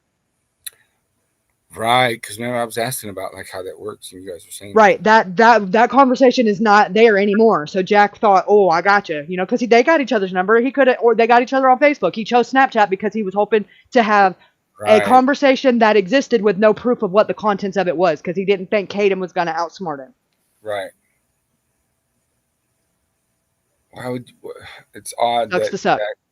So like they hadn't spoke until or conversation. They haven't spoke since the golf club incident thing. Right. And that was back in January or December, whichever, And so that's how he's gonna come at him and shit. Like, oh yeah, man. I just want, before I get upset, I want to ask you first. And then you see how Caden responded, like, why you be upset? Well, I'm the one that should be upset. It's like who the fuck do you think you are? Motherfucker, like, before you get upset, like, oh, is that a threat? I've been upset. Yeah. Like, I wish a motherfucker would. Yeah, and that's because they think he's a punk. Yeah. He ain't. And he's got no reason to be, because he has no reason to cower down when he's telling the truth. You're the punk. Right. And why is Jack saying it was light out now? And trying to gaslight into making Caden think that he doesn't, you just remembering it wrong. Well, he was more sober than you, Mr. I was still playing beer pong at 3 o'clock in the fucking morning. Correct. He documentedly quit drinking at 10. Yep. So he was more sober than the rest of you scroungy fucks. Yeah. But his memory's off. That's funny. Real funny. Real convenient.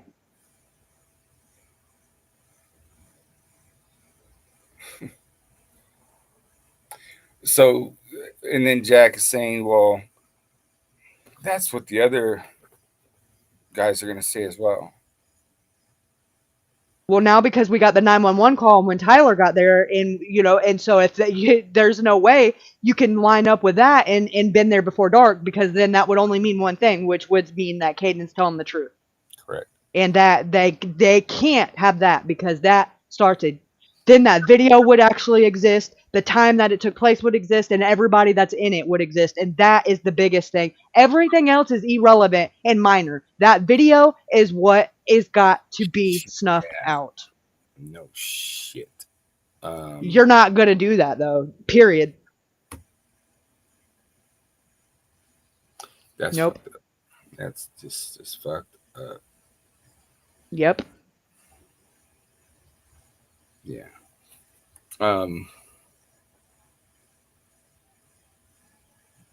But they, yeah. Now, with all that floating in the back of your mind, and with all that knowledge, we're going to listen to this and with a new perspective. And you're probably going to want to pause way more often than you already did. But hold on, real quick, Bia. Caden and Jack were closer friends than Caden and Noah. That's very That's true. correct. Yes. That's what Caden had stated. Mm-hmm. Mm-hmm. But it's Caden, the one that seems like sticking up for Noah rather Right. than the other ones. Right. Yep. Exactly. Which means he would be more inclined if he was that kid that was lying. If he was going to do that, he would lie for Jack. Thank you. Yeah. And like Bia says, if Caden wasn't telling the truth, why would he be siding with Noah? Exactly. Very, very true.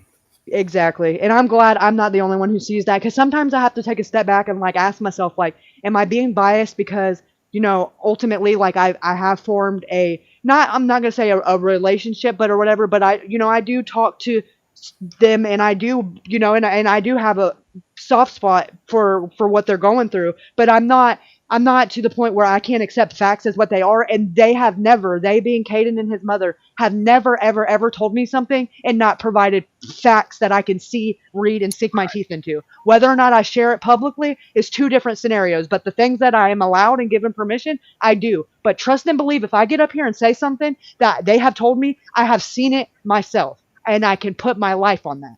Correct. I would not come up here and be so passionate and so adamant if it was just word of mouth. That's not how I roll. Not only that, but we're not vague about shit.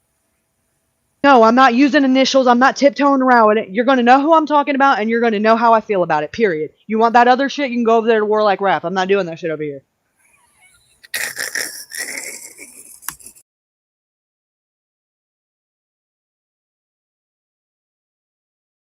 Because when you do shit like that, it leaves room for speculation, and there's enough of that out there. If you got something from my channel, you're going to know exactly what I'm talking about, who I'm talking about, and why I'm saying it. Period. I'm not going to leave room for you to interpret my words and twist them. You're going to know exactly what I'm talking about, who I'm talking about, and why I feel that way. Period.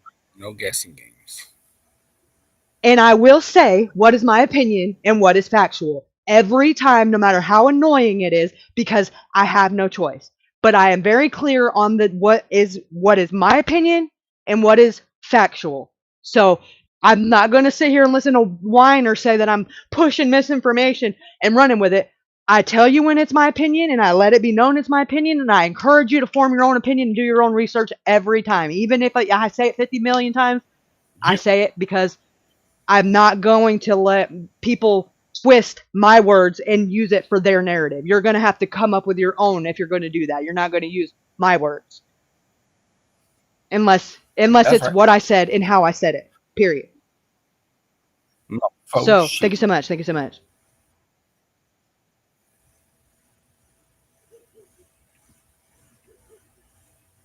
And now on to Fuckery. Jack's, Sorry. Podcast. Ashley's like, motherfucker, I'm gonna fuck you up when I see you. Now, I think you guys, her facial expression is same.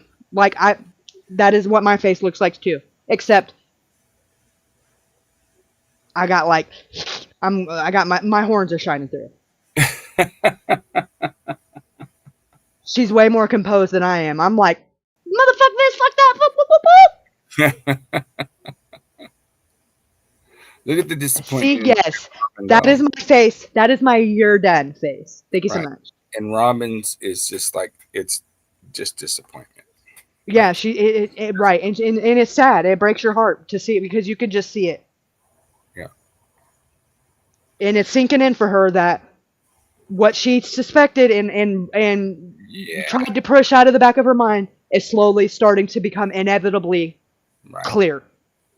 And that sucks. And she was probably like defending. She has defended him. If you listen to any other podcast she's been on, even his grandma, she says, I don't want Jack to have anything to do with this. That would break my heart. I mean, when you broke bread with the kids, Jack was one of Noah's that he carried the casket. Right. Do you know how fucked up how bad that's gonna be? If that is what happens and it's all said and done, that they that he was that close to them with that, not that's gonna tear them apart from the inside out. Well, Because as a parent, the instinct or the family, they're gonna. Well, how did we not know? How do we not sense it? You know, they're gonna go through all of that, and that's all single handedly gonna be because of you, Jack. You caused unnecessary suffering because you could have not. You didn't have to do this. You didn't have to tell them one story and tell everybody else another. You could have just shut the fuck up. and You can tell to go ahead. interviewers and stuff, Rob and Cindy, like even they're shocked. Like, wait a minute, motherfucker, that's not what you said last time, or the time before that, or the time before that. Right, and Cindy directly asked them. They said, "Well, Robin said that you said this," and he said she's lying in plain English. Yeah, and that is fucked up because it's like the PI fucking thing. It's like, really? Oh, fuck me. And it's like the reality sitting in, like, oh my God, like I fucking defended you, even if it was just in my own mind, in my brain, like I batted for you. You fucking what the? And then you have to start going back and replaying and second guessing everything because they at that point weren't suspicious of him, so they're gonna, and then it's gonna start clicking because now you got them blinders off, and now everything's gonna be suspicious. And that just breaks my heart for any family that's already suffering. That is fucking horrible. But they're not gonna sleep a good sleep. They're not gonna get a good night's sleep anytime soon, and that is single-handedly on you, Jack. And they have to know that the people that fucking know 100% are right there. And have been right there consoling them, knowing you have the key to stop this suffering, and have chose to coddle them and lie. You should be ashamed of yourself. And they probably, you, if you would just came forward, said, look, fuck that. Oh, you bet. Absolutely. Mhm. Absolutely. But you didn't have to do anything. You could have just shut up because you didn't have to say anything. But to come out and say 5 different stories and call them liars publicly, you might as well have just came out and punched them in the fucking gut and kicked them while they were down. What is wrong with you? What they did, essentially. It's exactly what they're doing. They're already suffering. You said they were your second family. How are you okay with doing this? I would like to punch you in the fucking throat. Not even in the endearing way. Yes, Noah was supposed to go to the concert with his family, but Isaac was with them, and the family didn't want to take on the responsibility because they didn't know Isaac's parents that they might have been drinking. So Noah and Isaac went to the party instead. That is correct. That's true parenting. So that's another thing where I said you can tell good parenting, right? Because they knew they were going to be able to have the underage drinking and where they went with, right, rather than with where the actual parenting and the responsible. Right. You know, and it was stated on very early on that they migrated to Caleb's house because that's where they could go do. They weren't drinking and smoking and doing all that shit at Deborah's or Robin's. They would do, but Caleb would allow that shit. Correct. And then you can tell with Caden's mom. I mean, they even went and picked up the cousin, the girl, I can't remember her name, but Georgia. The younger cousin. You know what I mean? Because they seen on the Life 360 that she's on the move. And Caden wasn't answering the phone because he was sleeping, so she just said fuck this and got in the car and went and got her. Right. Like, we ain't letting no shenanigans happen here. No, drunk girl with a bunch of drunk boys, that's just a recipe for disaster. Absolutely. Good parenting, bad parenting. And that's her niece, that's just adulting at this point. Yeah. And right. Even Caden did the responsible thing to say, okay, you know what? He didn't know that she was going to be there. I'm going to stop drinking so I could pay attention to what the fuck's going on. Yeah, and what 19-year-old kid that's clearly already 3 shits to the wind can you say would be not just responsible, but would even have the give a fuck to stop and not be selfish and say, oh, I'm already drunk. I could just use that as a cop out and keep drinking, but stop drinking so that he could keep an eye on her in an effective way. Correct. And And that that just speaks volumes about his character. Key word is responsible. Right. And overall speaks volumes about his character and shows obviously that he wasn't as drunk as the rest of them, because there's a timeline that he stopped drinking by choice, not because he was out of beer, because he thought he did the right thing when he didn't have to. Right. And most people in his scenario wouldn't. Correct. Because none of them was trying to help him. Help her. I mean, the people at the party should have said, hey, whoa, you ain't got no business being here. You're too young, and it should have hit her out the door with a, oh, screw, you better go back where you came from. Yep. But that's not what happened, because if that was the case, Isaac wouldn't have been there, neither would Brylan, because they were both under the age of 18, but all of them there, except 2, were under the age of 21, so let's talk about it. Very true. Very true. Including Jack and Noah. Yep. So, responsible isn't very big on their character at all, on any level. But let's attack the one who has been raised with integrity and morals, and yeah, that makes sense, right? In what fucking world? Maybe over there in the goddamn fairy world with those brothers. That's probably the only place I can say that would make sense. Disneyland. Right. Yeah. Imagination. Right. Fucking upside down land. Weirdos. No shit. Definitely no upside down. Wow. So where do we leave off at? I don't know. I'm gonna back it up some so that we can. I want to see why her face looks like that. I'm intrigued. All right, let's see where her face shifts. All right, That's here's a good place. Because I saw tons of pictures. It looks like you guys were always together. Oh yeah. I mean, everyone has said that you guys were like inseparable. Yep. All right. So the weekend of the party, what was that? Were you dating Carter for a long period of time before that? No, we kind of sort of just got together. Okay. Probably like 2 weeks before that, maybe. Oh, okay. So you guys didn't really date that long. For some reason, I thought it was long. Can you tell me about the party? Like, Robin, you're shaking your head.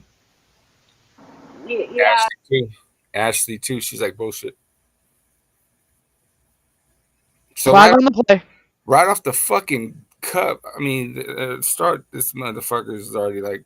They're already like, yeah, this motherfucker's bullshit right now. Straight up bullshit. Yeah, we're at 13 minutes into this, and I'd say a good 10 of it has been Rob and Cindy bumping their gums. So we're like 3 minutes into this call. And why? Something that, like, you don't have to lie about this. This is, like, insignificant to anything. You don't have to lie. It doesn't change anything except the fact that it creates a very much so a clear pattern that you have no credibility. Right. And that you just lied to do it about shit that, I mean, I don't think anything is necessary to lie about, but then again, I'm just not a liar. But it's like, exactly like you said, it's so insignificant. It doesn't make or break anything, but it definitely shows a pattern that you can't be trusted. 100%. They were dating for a couple of months before that party. But they knew each other longer than that. Since Oh yeah, 2022. Yeah, So yeah. Okay. Like who it was for and what all that was going on that weekend? Well, we've been just hanging out because I actually lived in Texas, and it was just I don't know, when I wasn't working, I was just always with all my friends, and it was just all of us friends hanging out prior to Sunday night. Mm-hmm. Sunday night, people got invited for a birthday party, Mm-hmm. and then that's yeah. I mean, before that, it wasn't like a huge party every day. It was just me and my friends hanging out with Carter and then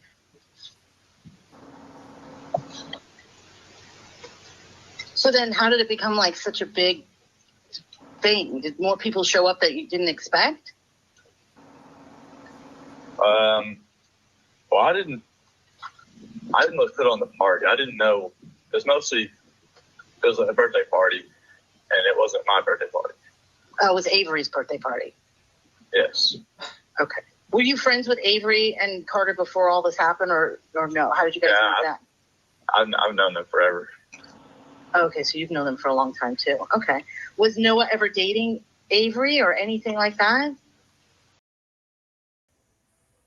Okay, real quick though, just to kind of create a little bit of discrepancy, that in my opinion, everybody in these groups that's been back and talking about, because Carter told the cops that she didn't know Noah when she wiped her phone. Well, the narrative in this group over here is that she didn't say it like that. She said she didn't know him well. Well, if you've known Jack for years, you know Noah for years because they're attached at the hip. Remember, that's what he just said. If you see Jack, you see Noah. So how would you not know Noah? I think we might have got him in another pickle. Sorry, I didn't even have that one in my notes. That one just hit me just now. Very, very true. I'm gonna add that to my notes though. So I'm just saying it's like Christmas over here. Red flag after red flag after red flag. What banging out Avery?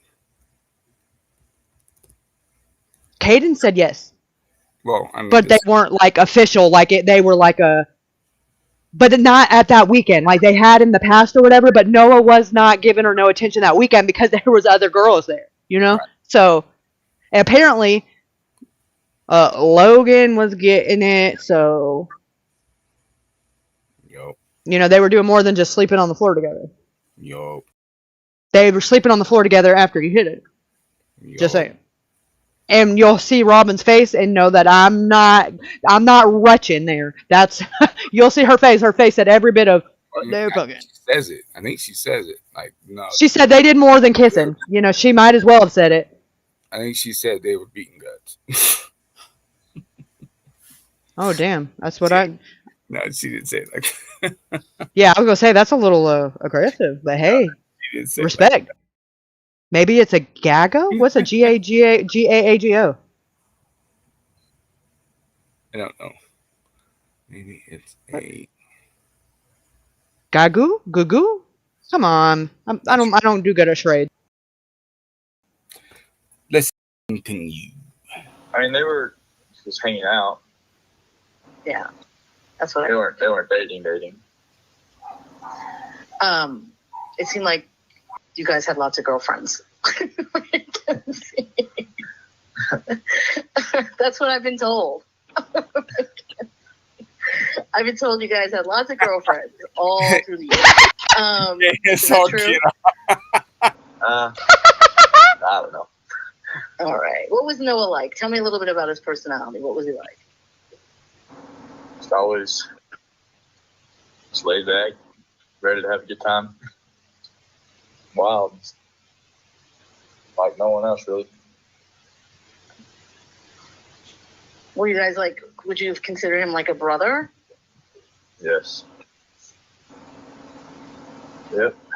He lived at our house for a long time. And when he wasn't at our house, I was at his. Mm-hmm.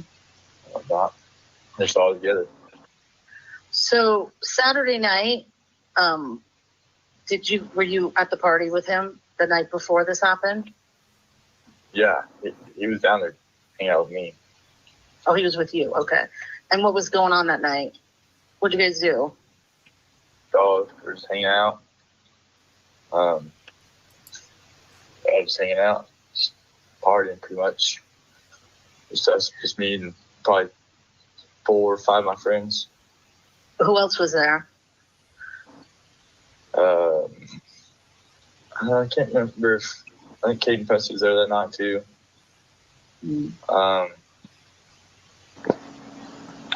Isaac Sweat. I think Mikey was there. Just my little friend group. Was that your like core group of friends? I keep hearing the same names over and over again. So it was like you, Brylan.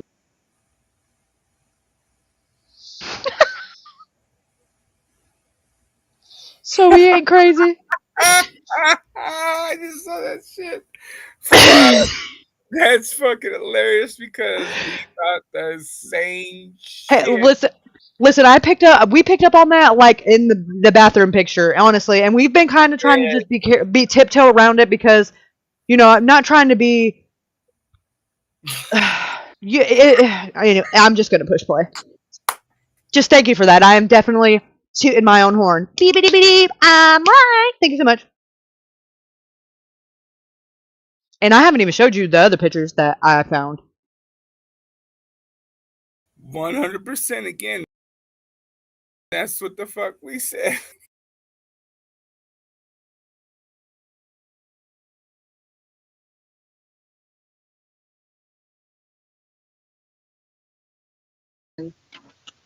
Mikey, Isaac, and Caden, and Noah.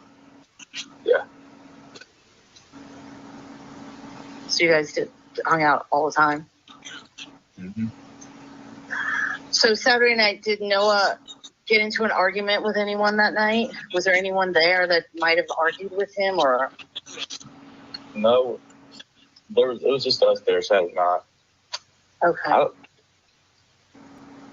They said the only argument that happened was Sunday night over Noah's phone or something. I don't know. Somebody hit his phone, or he thought somebody hit his phone. Mm-hmm. And of course. I'm going to stop right there because we heard there was an argument. Yeah.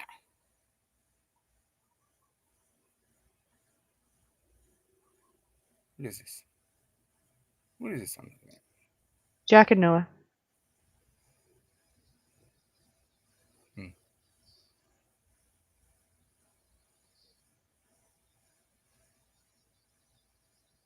Jack's a top.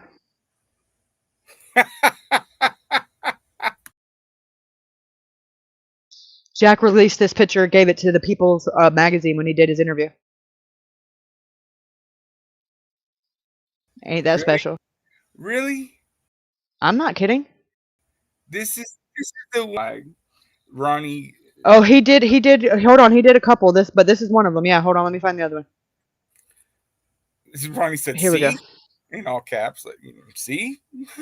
See, this is exclusive. Okay. Here we go. The first picture, and you'll see I'm going to read the credits. Go away, you little notification. The little credit on the bottom on all the pictures. Here we go. The first one is boop, boop, boop, boop, boop. Here we go. That's them in pre-K, apparently. And at the bottom, you'll see. Let me zoom out. Stupid advertisements, man, they're fucking aggressive. And at the bottom of it, it says Jack Newton left and Noah Prescott on the right as children. Photo courtesy Jack Newton. Okay, here we go. God bless it, people. Trying to sell you some shit. Here we go. Here we go. Let me zoom out just a little bit. Here we go. And then at the okay, let me zoom out more. No, it's like not even moving. Here we go. See? No. Still the same page. How about now? It's the advertisements are fucking weird. Okay, yeah. Okay, now here we go. The bottom of it says Jack Newton left and Noah Prescott. Photo courtesy Jack Newton. Okay, here we go. Here we go. Here we go. And here's another one. Shaved their head in solidarity after Noah's great-grandmother was diagnosed with cancer. Photo courtesy Jack Newton. And here's another one. Jack's number 5. Noah's number 11. And it says Noah Prescott number 11, Jack Newton number 5, played on the Comanche High School football team. Photo courtesy Jack Newton. So that's the pictures he chose to give. AGO. Here we go. And this is the first one. This is them in preschool.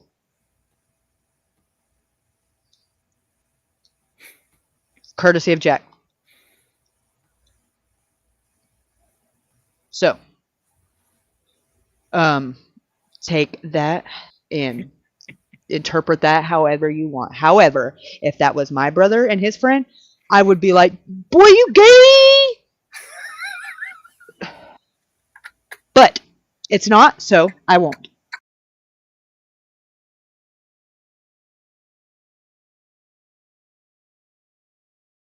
Saturday night, and Yeah,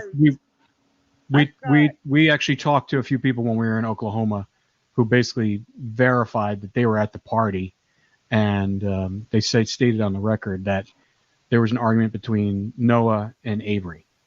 Noah had said something, some sort of remark to her, calling her something, and she said something that we're not, they clearly said that, you don't say that to me. She goes, I'll kill you if you say that to me, or something like that. And, paraphrasing, but we already have the recording of that. So that seems a little bit out of alignment, doesn't it, for you? yeah. I know that that's when, like you said, he called Avery dirty bad word. And then also, Jack had told us that him and Noah had an argument. It was short, but they made up pretty quickly and hugged it out and cried and stuff on Saturday night. So Yeah. Gay!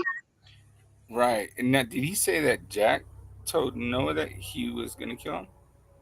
No, that's what Avery. That was what was told to them by another party goer that is staying off the record. That was not Caden. Has told them that they witnessed, and he recorded the conversation of them saying they witnessed it. But it said that Avery and Noah got into a heated argument. Noah called Avery a derogatory name, and Avery's response to that was, "You don't fucking say that to me. I'll kill you." Oh. So this is a separate argument and a separate incident where she says to Noah about killing him. And he ends up dead hours later. Oh shit. Because the first time it was about Noah and Avery, or Noah and Logan sleeping together on the floor, and she said at breakfast that morning when they all went to breakfast, "You better be glad y'all didn't do anything or I'd have killed y'all both." Yes, that's right. That's right. Yep. And then he ends up dead. Ronnie says it's very likely Jack was jealous because Noah was fine as fuck. Also, Jack never seems very upset losing his best friend. It's very true. Jack does not seem at all burdened by losing his best friend. And So yes, maybe it was maybe Carter stole his man. I'm telling you. And so why? So that goes back to like, why would he just say, "Oh, we just kind of been together for like 2 weeks"? When Yeah, why would you be that? Why would you be that? Okay, if that's true, you being that obsessive and controlling and jealous over they were talking in the corner with their backs to me, that makes you sound like a fucking psycho. So it's not that he was jealous that Noah Of Carter. Carter. It was Noah. Yes, thank you. That's bam. And what if he tried to put the move on him and Noah was like, "What the fuck?" Listen, do your research and see. Ruben is the reason why I've done this research, but do your research and see and listen. This is getting really weird because the things are lining up. They are the most brutal and aggressive crimes of passion of homosexual rejection. Because it sets off something of not only did you reject me and say no, but now I have the fear of you telling people. Right, embarrassment. And outing because they're probably closeted, Because I don't see it being a very common thing in this town. And I don't know that it would be accepted. Because I've heard a lot about, we're going to get into that too, I have screenshot of it. Apparently this family's got a lot of history with being racist. Just saying. So if they're racist, it wouldn't be hard to reach and say they're probably homophobic too. Right. Kind of comes with the being closed-minded. It just. And I mean, I've got a screenshot of a scenario where somebody was dating. I don't know which granddaughter it was. It was either Avery or Carter. I'm assuming, because Bub, because he had dark skin. He wasn't African American. I believe he was Indian. he was met with and this he was a minor, a child. This was they were dating like homecoming age, so probably like sophomore year. And he had to go get his son being pissing himself because he was being held at gunpoint at the gate by Bub because of the color of his skin. No shit. Yeah. So. But Mikey was accepted. He wasn't fucking any of them though. That's true. That you're not gonna that Nazi shit, like you can't be, you gotta stay with your own race, and even though it's not my race, you can't be it. I got dark hair and dark eyes, but you gotta have blonde hair and blue eyes, that type shit. Right. Ronnie makes a good point. I mean, he's like it seems like Noah was cool with everybody, whereas Jack maybe not so much. And I think that would hold true to like maybe kind of like what Caden says, you know what I mean? Because of his brother. His brother's a fucking straight dick to everybody and stuff, you know what I mean? So probably Jack was hard to make friends or some shit like that. And also too, maybe his brother's like that to his friends because he knows that his brother is a little bit a GBG. Or maybe they're all like that and they learn it from their prick ass dad. Could be. Usually behavior like that is learned. I'm just saying. Just saying. Yep. I kicked it. The last thing I did before the last time I seen him, I kicked him in the ass like I've done since he was 5. That type of shit. Weird. It's endearing.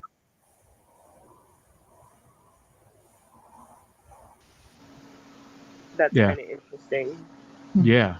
And what did he say on the News Nation? I can't remember what he said in the News Nation. Did he say anything about an argument with Noah?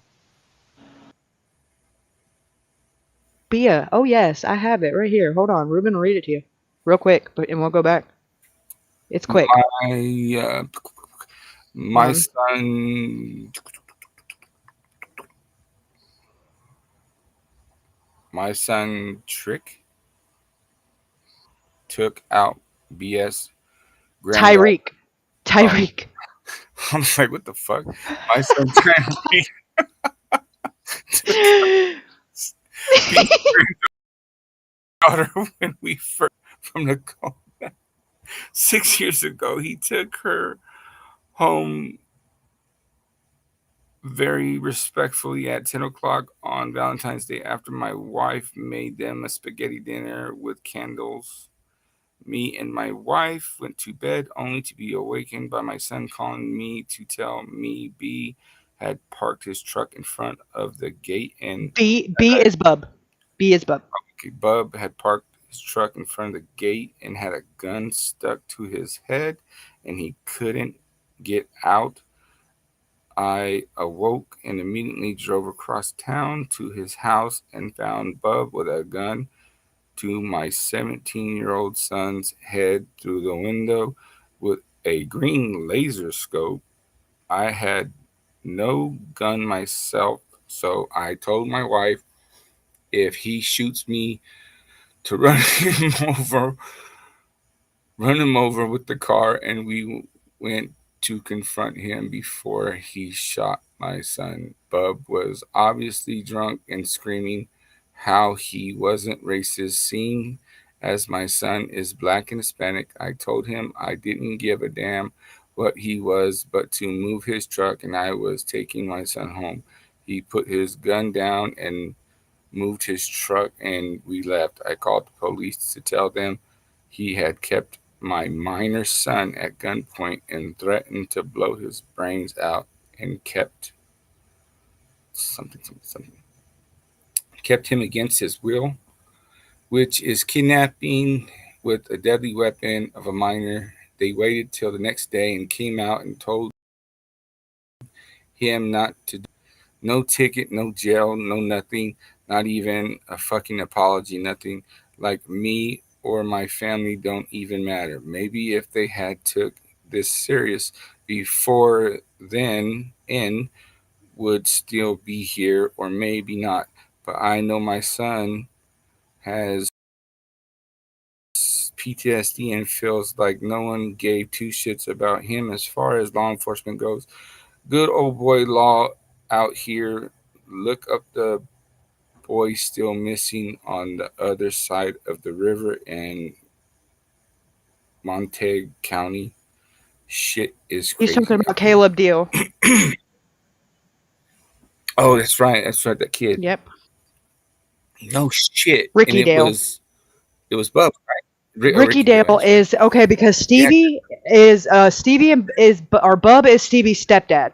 So Stevie's real dad, his brother is Ricky Dale's dad. So they're cousins. Stevie's dad and Ricky Dale's dad are brothers. So they're first cousins. But Bub, that's not any relation to him, but that's his wife and his stepkid's uncle. You know? His wife's ex-in-laws, but yeah, but that's what he means. Like, I'm sure it does. Why would he keep this? I mean, because he woke up drunk, not knowing what was going on, apparently, and this brown boy is up here with my granddaughter at 10 o'clock at night, and he wouldn't let him leave. Said he was gonna blow his brains out. Why are you on my property? Just drunk and being careless, and apparently checked out, and know that he had a right to be there, but the problem was the color of his skin, not because he was there at 10 o'clock at night. Right. And then wanted to make sure, because he realized how crazy it was, I'm not a racist. That's what he's screaming as he's holding this kid hostage. So he really looks like it. Parks his truck in front of the gate so the kid can't leave. Because the kid drove her home in his car and couldn't get back out the gate when he was turning back around. Someone and he's is he outside fucking drinking and he sees him pull into I don't know what his house or parking lot, whatever the fuck it looks like. I'm gonna assume that's how it happened. Unless he fucking was inside, they came in, and then he fucking... No, it sounds to me like he pulled up, because he lives about a mile down the road, so he probably seen it on camera. Man, because he lives in town in Terrell. Oh, this is not at... No, this was at Stevie's house, because before it was Avery's house, Avery lived there with her parents, because that's where Jody and Stevie and the kids lived as a family. And when they divorced, and Stevie now lives in Texas with Lance Armstrong, and Jody went back to his dad's in Nocona, Texas. Avery got the house in Carter. Right. So what it is he probably saw him fucking bring the girl home, and he gets in his fucking truck and falls. And got locked him in the gate before he could get out with a rifle with a scope pointing it at him like he's hunting game like deer. Right. And he's 17 years old, a kid. And he said he had the gun up to his head. He said, "I'm gonna blow your fucking brains out." Oh shit. Nice guy though, real fucking upstanding citizen of the community. Real people pleaser. Well, volunteer firefighter of the year. He was already involved in the bank bullshit. No, that's Jody's dad. Oh, that's right. Yeah.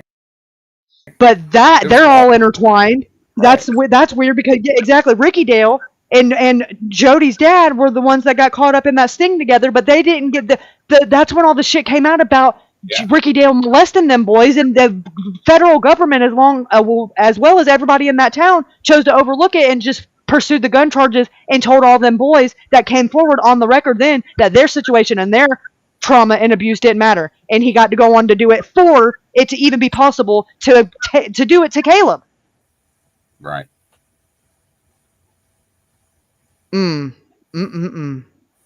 So them families have been intertwined for fucking decades.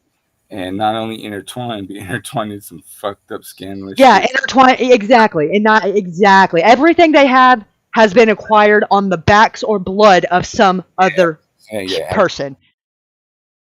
Has blood on it. And for them to walk around like they're fucking high and mighty, like they've done something, I don't know how they're able to even spend that money and feel good about it. It just speaks volumes. They got no conscience and no fucking soul and no fucking moral compass at all. And it didn't just get that way with these kids. It's been taught, and it's been generation after generation after generation. And so that makes perfect sense. Kids would be acting like how they're acting. Because there's no accountability, and they know it, and they are very much so comfortable that they're not going to be the first one. They're not going to start with them holding them accountable when there's been generations of this is how we act, and this is what we can do, and this is how we get away with it. I mean, all you gotta do is look up Avery's TikTok shit and like, oh wow, she got issues. Whew! Soccer dad. Enough said. Right. 100. Enough said. Wow. No shit. Yeah. The plot just gets thickened and thickened and thickens, and then it plot twists, and then it gets, Sure as fucking shit does. Makes a lot more sense why people, why are they so scared? Well, probably because this is how he conducts himself on just a normal Tuesday in the neighborhood on a Valentine's Day, Can you imagine what he's like, if you've really made an enemy out of him? Yep. He's going to get in his motherfucking truck and fall and then park it so that he can't leave. Wow. And hold a gun to his head and threatened and had no idea who or what he was or didn't care, wasn't asking questions. He was just gonna. That was his initial reaction. And who knows what he would have done if that boy's dad wouldn't have got there when he did. Who fucking knows? Right. And the bigger part of this, that besides how fucking outrageous and just absurd that is, the police response speaks volumes. Yes, exactly. Yeah, or should I say lack of response? That would probably be more accurate. This didn't just get like this with Noah. No, but this is why half of the county or wherever they stay, whatever you call it, is upset and wants fucking justice, and the other half are fucking family members of them.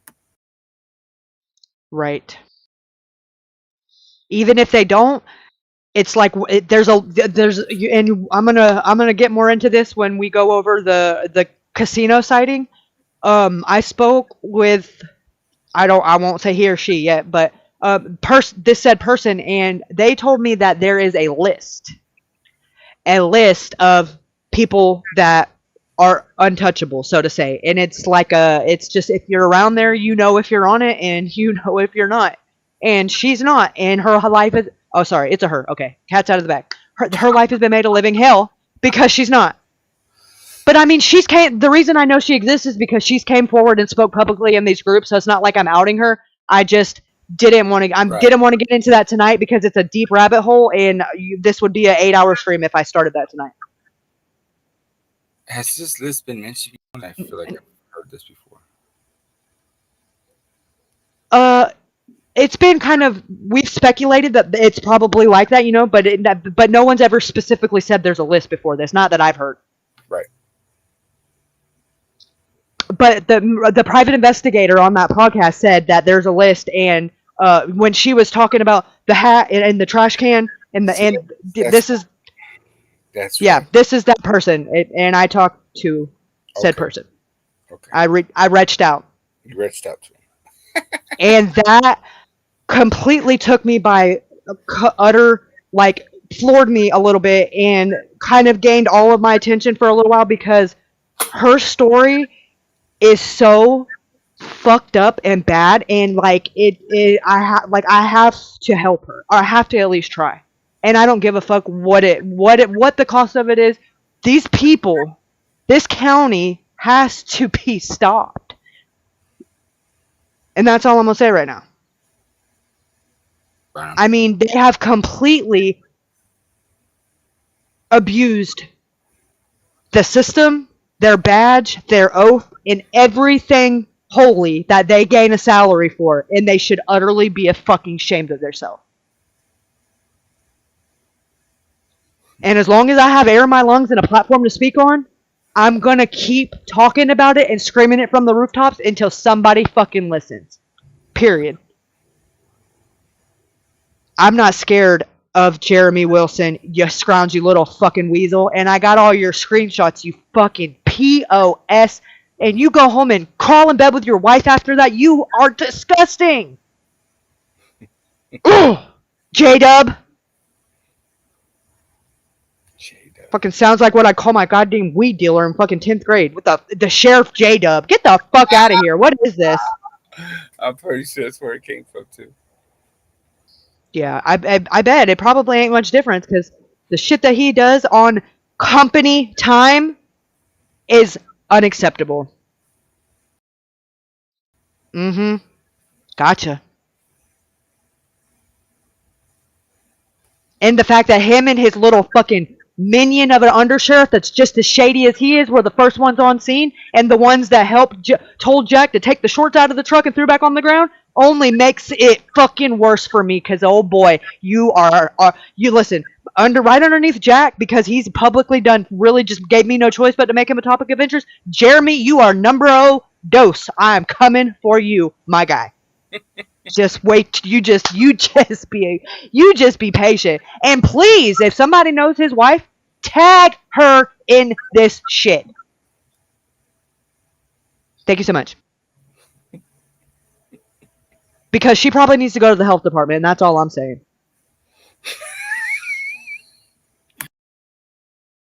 Mm-hmm. Fucking weasel.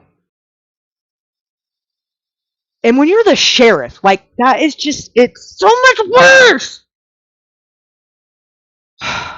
I'm starting to get, like, Holmes County fucking flashbacks and triggers again. Right. Like, honestly, this has surpassed that. And that's bad, because that is fucking terrible, the shit that it goes on there. But what the fucking fuck? Right. Oklahoma, hands down, has surpassed Mississippi by a long shot, and I didn't think I had the capacity to say that. And I don't know that I can handle knowing how much worse it is, because every time I talk to somebody, they say, "Oh, baby, this is nothing. You're just dipping your toes in. It gets worse." And I don't know if I could take it. Right. Because it is... You couldn't write this shit in a Lifetime movie, and it is... Because, and then when you factor it in that this is real people's lives, like... all the things, it just breaks my heart and it pisses me off all in one thing, and it's just like, oh my motherfucking god. Well, I'm gonna get you.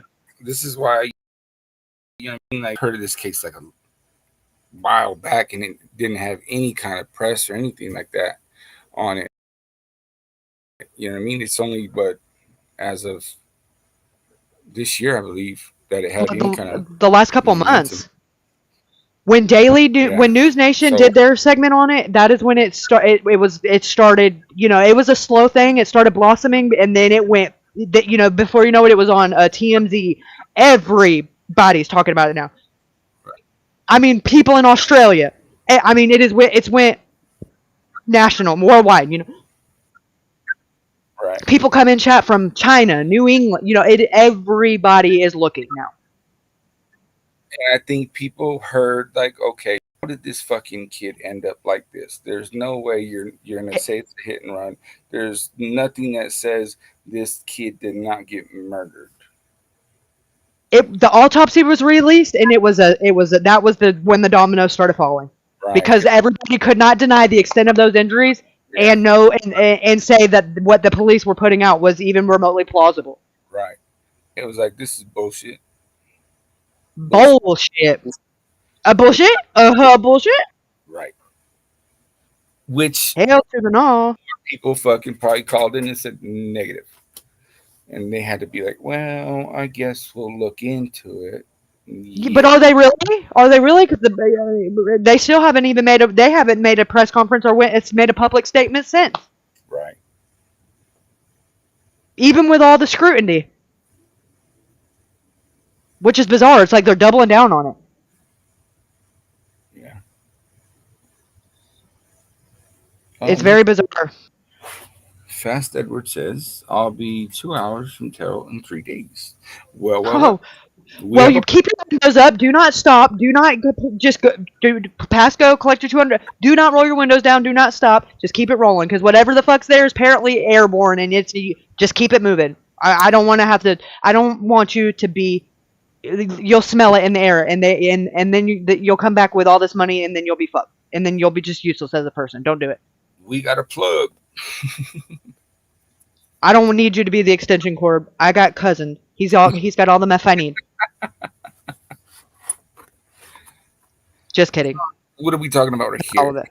What is It's Robinson? Betty. It's not really cousin. It's Betty, but he just says that so he can white knight. Because she was involved in the biggest drug bust In the world. That's what he had said. In the fucking world. Bitch, they find more than that washing up in the ocean in the sharks' bellies. The biggest one in the world. You need to go outside, Mark. Yeah, like Betty's fucking bigger than Pablo Escobar and shit. Like what is Molly? Like, I don't know. You should probably hit her up. How do you do it? Like, you sound, for somebody to be repulsed by it, why do you sound so intrigued and curious? Correct.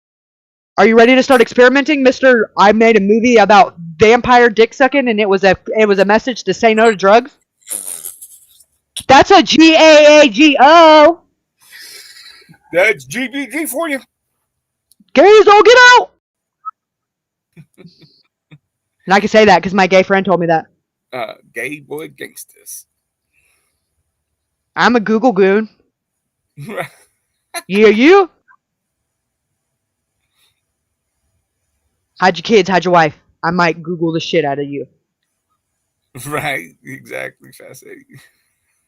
Pablo Escobar, that was cocaine. Let's be realistic. It's El Chapo. Thank you. Come again. Know your drugs. You should be ashamed of yourself. El Chapo Jr. Which one? The one that's not in jail. Ashley's about to fuck somebody up. I don't remember. Ashley, do you? I don't even think they talked he about said it. anything about the argument. He mostly was talking about the polygraph, and he was adamant that it was a hit and run, and that it was a semi-mirror. But he didn't say anything about an argument. He talked about when you saw Noah, you saw him, or vice versa. Yeah. So. Yeah. All right. So there's a couple inconsistencies right there. That's changing a little bit. All right. Let's see what else he says. Of course, when he got upset at the girls, and that's where he walked off apparently. I went to bed Sunday night. I went to bed around 2:00 because I had to go. You went to bed at fishing. 2 a.m. Oh, okay, so you have plans to do. Why did you go to bed at 2? Was it? I saw you both react to that. Yeah. He says he went to bed at. They were both like, mother. Right. Get your trigger warnings ready because it's about to go down. Yeah, it's all downhill. You just quick from here, and we don't come back up ever. So just know, this is your last time to come up for air because you're going to be big mad the rest of this, and we still got quite a bit of this interview to go. 2 a.m. There's a variation of time that he claims that he went to bed. One was not directly told by him, but told to us by another party goer. And she had said that it was 1:30 that he was being put to bed.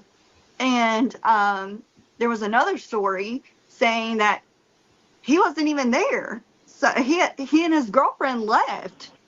And so now he's going to bed at 2 a.m. He sounds pretty definitive. I thought it was midnight at one time. I thought it was 11 o'clock. I heard 11. Yes. He had told Victor and Deborah the first story that.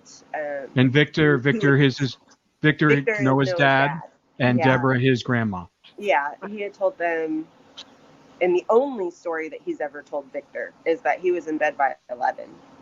And then the second time he talked to Deborah, that time had gotten pushed back to about midnight. And then the third time he talked to Deborah and Keith, my husband. And it was like 1 o'clock on the third story that we got.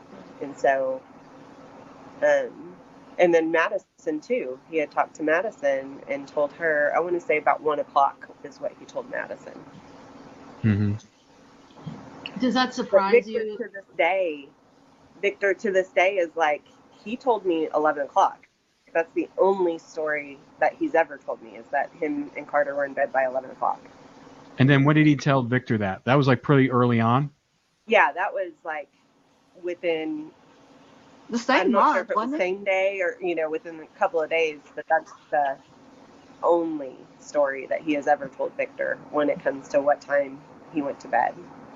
So we see that the time is drifting further and further. Yeah. 11, 11:30, 12, 1, 2. So it's interesting. Let me grab a tissue real quick. My nose. Okay. Sure. That's fine. Bless her heart. I know. So Ashley, I mean, Yeah, her nose isn't running because she's she's fighting back tears because it's getting real, that reality just smacked her in the face. Bless her heart. And Ashley has not acquired the not to show her emotions on her face, because she is oh hell no written all over her face. No, Robin's had to take a minute to go compose herself. Yeah, Ashley's about to fuck some. Pop off. Yep. what do you make of it? I know. I know. I don't know either. I why? Just If it's so concrete, why wouldn't there be consistency? It is what it is. You can't change that. But if it's not, then obviously you wouldn't have any consistency. So it would just be all over the place. So Yeah. And I don't know if your memory, at least what I know is that your memory doesn't get better as time drifts. We're coming up on the year anniversary here. I think whatever you would remember a couple days after the incident, which probably when Victor spoke to him, as opposed to when Cindy just spoke to him last week and has told you guys differently, it seems a little different. So, like I said, we're going to give him the benefit of the doubt. It's a shocking thing that happened to him, seeing his best friend laying there dead. So, I mean, but to me, a deviation from 11 to 2 is that gap is pretty big. If it was like 11, 11:30, or maybe even midnight, give like an hour kind of thing, that's one thing. But that's a pretty big gap in between those two. Now let's see what else he says. Everybody's still up when you went to sleep? Yes. I had to meet my dad at Warwick Lake to go fishing with him and my grandpa. You guys already have plans to do that? Yes. Was Noah going to go with you or no? He'd mentioned a few times that he wanted to go, but I wasn't really, because I knew he was going to stay up and drink all night. Mm-hmm. Just didn't really plan on him going, honestly. So earlier in the night, was he arguing with Avery at all? Did you see any arguments with her? Sunday night? Yeah, or Saturday? No, the only argument I know of is that one with Mikey. Okay. Neither one of them were mad that they're just messing around with each other. What? Jack says Noah was arguing with Mikey. That's the only argument he knows of. Well, he told Justin Roy, in one of the times he talked to him, in the screenshots that are out there, that that's the whole reason Noah left pissed off, was because he got into is that not considered an argument, leaving pissed off because she wouldn't let him sleep in her bed? I mean, define argument, Jack. That's gonna come up, and it's like, well, okay, like you said, like semantic. Yeah, well, now all of a sudden it's not a river, it's a lake. What the fuck? Down. Why all of a sudden is the verbiage changing? Is it Is there a lake there too? Is like, what the fuck are we talking about? Yeah, is it a river or is it a fucking lake? Is it two different places? Are you talking about Avery's uncle lake? I mean, what the fuck are we talking about here? That's it. Because Bub's little brother's name is Lake Wilcoxon. So there's that. Yep. Leaves all this room for interpretation and speculation. I don't like that at all. And it's like they know they're doing it. Be direct and be fucking cleared. Why leave so much fucking wiggle room? I don't like it.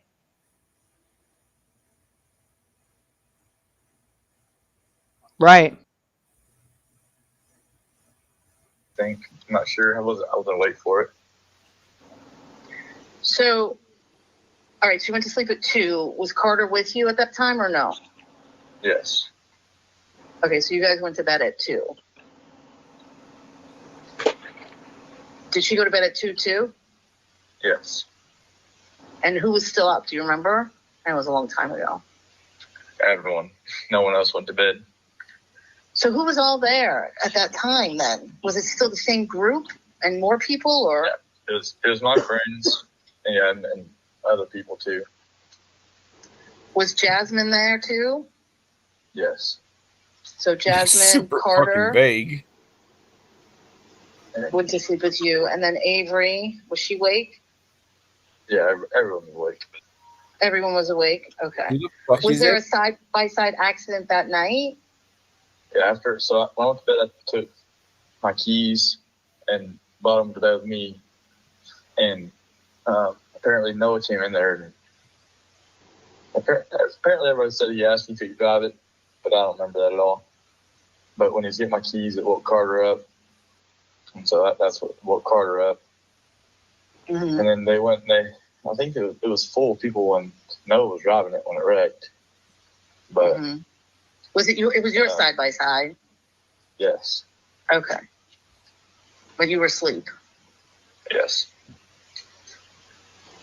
And then I guess just tell me what happened then. Like, when did you wake up and when did you find out what had happened? Assuming you want me to finish out the night or just go? Yeah.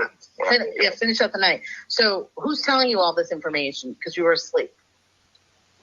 Really, everyone talked to everyone, all my That friends was there? and Carter, and mainly Carter, because she was not drunk at all. Mm-hmm. He just said everyone, but they not wrecked, Carter. And everyone came. Everyone told him that, but mainly Carter, because she wasn't drunk. Like, Came in, and it was all dusty. I have an issue. He's saying that Carter was his information, but then he also said Carter was asleep with him. Yeah, that's what I was about to. Yeah, that's what I was writing down. Yeah. So what is it? How can he get the information from someone who's not there? Yeah, who's not Who's apparently- witnessing, who's not. I think I asked him that after. I think I don't remember, but I thought I asked him after, like, how wasn't she asleep with you? And did you guys ever hear the story of Noah coming into the bedroom, waking him up to get the keys? Because that's the first. Yes, and I was gonna say, and it doesn't really add a whole lot to the conversation, but I guess when Noah went in there and was getting the keys, was witnessed by Carter. Okay. And that's just kind of like that's what they did. I mean, you guys have seen videos of them. Yeah. Why was that cut? Why was that cut? Yeah, take that back. Like, what? No, look, if you pay attention, hold on, I'm gonna show you. If you look and pay attention, you can tell by the way that it jumps, like they cut that part of the footage out. Watch. She was probably okay. It doesn't really Don't just look at Robin and nothing else. Add a whole lot to the conversation, but I guess when Noah went in there and was getting the keys, was witnessed by Carter. It just jumped. Yeah. Yup. Why? What was witnessed by Carter? What did Noah do to Jack? And she's smiling like, Yeah, she follows it up saying that Noah was a prankster. They, joke around that he did that, but Noah did something to Jack, and Carter seen it. Listen to the rest now. Okay. And that's just kind of like that's what they did. I mean, you guys have seen videos of them. Yeah. No, I know. And so that was just something Noah did, and Prankster. He was a prankster. yeah, but yeah, we had been told by Jack about him and Carter were asleep, and Noah came in there and stole the keys, and he had told us that it had woke Carter up, and Carter had kind of yelled at Noah, and that Noah had done that to him, but he didn't remember any of it. He was just told about it by Carter. He said he didn't wake up or anything. So. Okay. What the fuck? This was significant enough for them to cut it, but it also creates a fucking a brewing, okay? If Jack wakes up, Yeah. if and Noah, there's pictures or Snapchat or something, or even if his girl's just like, hey, look what, hey, you want to know what Noah did to you while you're sleeping? Jack is pissed. Probably teabagged him or something. I bet you he fucking put his Teabagged him. Dick in it, put his, because my brothers would do that to each other. Balls in your toes, put his peen on his fucking face and took us. Probably put a mushroom clowned him. Mm-hmm. Because, boys will be boys. And that already made Jack feel like a punk, especially considering, you put your dick on my forehead in front of my girl that was already flirting with you all night. Boom. He comes out wanting to fight. And he's like, he's awake. I would have fucking got up on this. Like, you took the keys out of my pocket and then teabag, like, let it be known. Because that's probably was the way he tried to wake him up, and allegedly, according to their story, he wasn't drunk or whatever, but told Noah he could get the keys.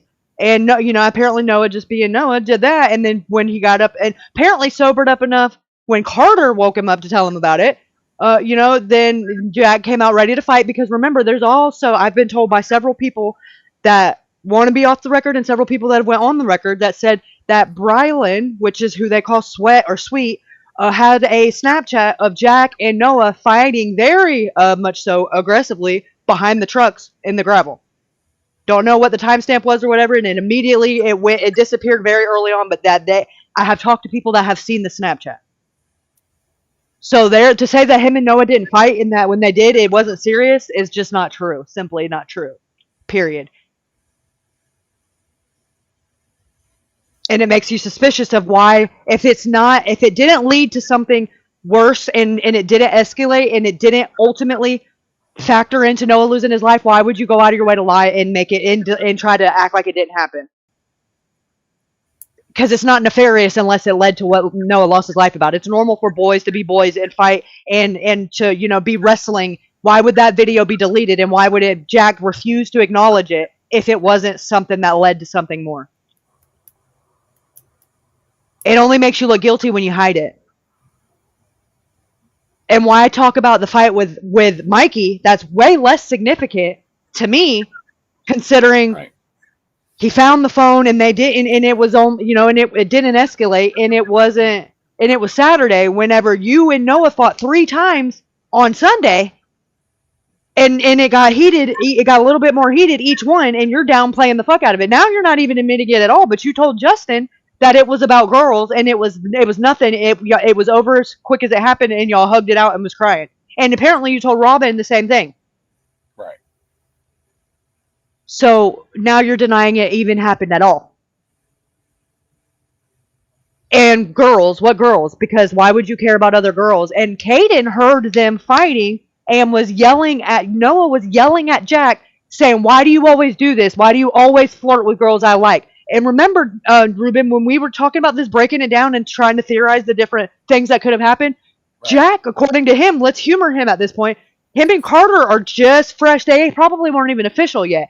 They were probably, it could have been Noah's girl, and it wasn't decided yet. And clearly, Jack wasn't winning the race. You know what I mean? Yeah, right. Because why would you say, why do you always flirt with my girls? Okay, well, if it was his girl, why would Noah say that? Unless Jack's low-key over there flirting with Logan. Right. But why would he be doing that if he had his girlfriend there? And why would he be so jealous of them talking in the corner if he was real low-key trying to hit Logan? That don't make no sense. I think. And then we have to factor this in that nobody wants to talk about, that Jack and Noah were beefing. Everybody around there knew it. Right. Jack fucked Noah's ex-girlfriend while she was still Noah's girlfriend, and probably the reason why she became his ex-girlfriend. And not only did he do that, Noah had real feelings for this girl. They were true love and puppy love, whatever. And when Noah confronted Jack about it as a man and tried to talk it out, Jack denied it like he's doing now, the little weasel and coward, and said it didn't happen. The next time that they're hanging out after he confronted him and lied about it was this weekend.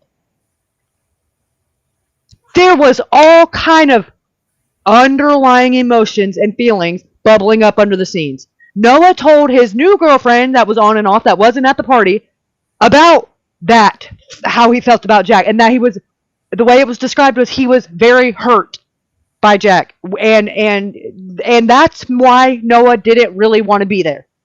Right. And that's why Jack went 10 miles out of the way to make sure he come back, because he's guilty. Damn, I just want things to go back to normal. I want my boy to be my boy, but I don't have the balls to tell him the truth, and he knows it.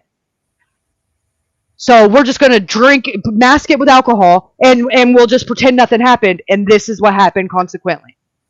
I think Noah was purposely flirting with Carter and letting it be known, hey, I could fuck your bitch if I wanted to, and you know it, she knows it, and I know it, and I don't want her. I just want you to know that I could have her if I wanted to.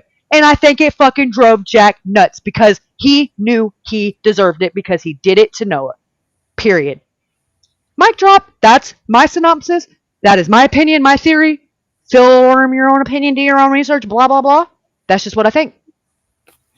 And I think that they got into a fight. I think the fight got serious. I think because it started out as something that Noah was clowning Jack. He had reason to. Yeah, I'm going to put my dick on your forehead like you did my girl. Come on, the alcohol would absolutely entice that behavior. And he did it in front of Carter. Hello. That's going to light a fucking fuse under Jack's ass. Jack gets up ready to fight, because not only now does he have to he's got to show her that he's not a punk. Okay? So then she comes out, because it's getting serious, and Noah's probably fucking Jack up. Regardless, they're getting serious. And I think that's when the shit went south. I think she picked up the golf club, her being Carter, and I think she hit Noah to try to get him off Jack. And I think it was a monkey see, monkey do, and the boys jumped in because she's out there screaming like a fucking chicken with her head cut off. She probably got elbowed or something, because that's what happens when you get in between a fight with boys, and because they're not going to stop. And they all probably came to her aid, and I think they all started beating the fuck out of them with golf clubs, and then the cover-up started. They called parents, and it was just downhill from there. Right. That's my theory. And I know for a fact Mikey has already broke to some aspect and said that it was he only hit him one time, and it was peer pressure.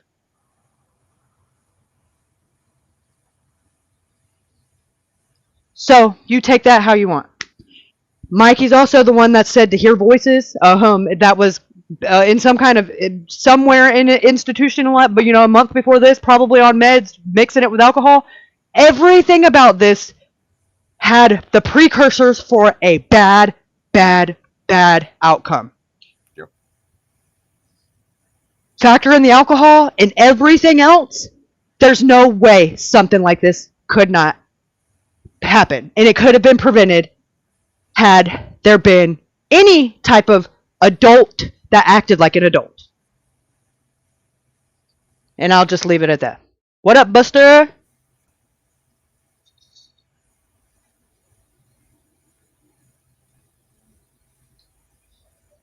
Right. And Noah was using that because he was hurt. That's been your best friend since preschool. You're supposed to be bros before hoes. Not only did you bang my chick, but we could have got over that. There's way more fish in the sea. You looked me in my face and lied to me about it. That is where the divide was. Because we're supposed to be better than that. You're my boy. I'm coming to you and all that vulnerability and asking you, did you do this? Please don't let me look dumb. If you have, like, we can this girl can go on and we'll be all right. But I can't be looking stupid running around with a girl that just fucked my best friend. And he said, no, man, I swear to God on our friendship, on my life, it's not true. I didn't do it. And Noah already knew. The girl, he'd already caught that he was asking him because he already knew. The girl had already fessed up. Right. And Noah, they've been avoiding each other. And that's what, Noah was like, just, that's how boys are. He's not going around and gossiping about it and telling everybody about it, but he's just doing his own thing. And they hadn't really been around each other hanging out like they were until this night. And Noah didn't want to go. He wanted to go to Rocklahoma. But he didn't want to leave Isaac out because they already had plans to hang out. So he went to where he could go hang out and drink with Isaac, which was at Avery's birthday party with Jack. But he wasn't really hanging out with Jack. You see, he's doing his own thing. Yep. And then left and had no intentions of coming back. Went home, took a shower, ate, and went to sleep. Jack blew his phone up all afternoon begging him to come back.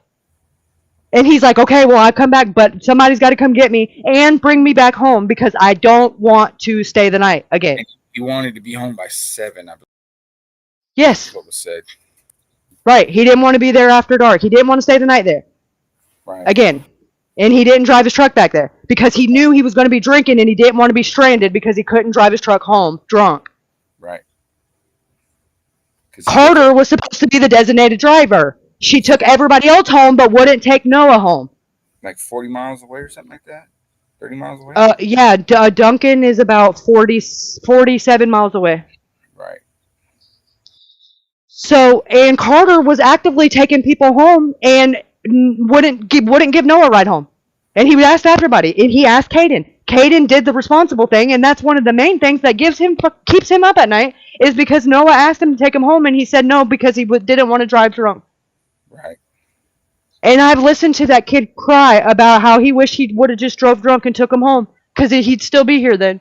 Noah wanted to go home.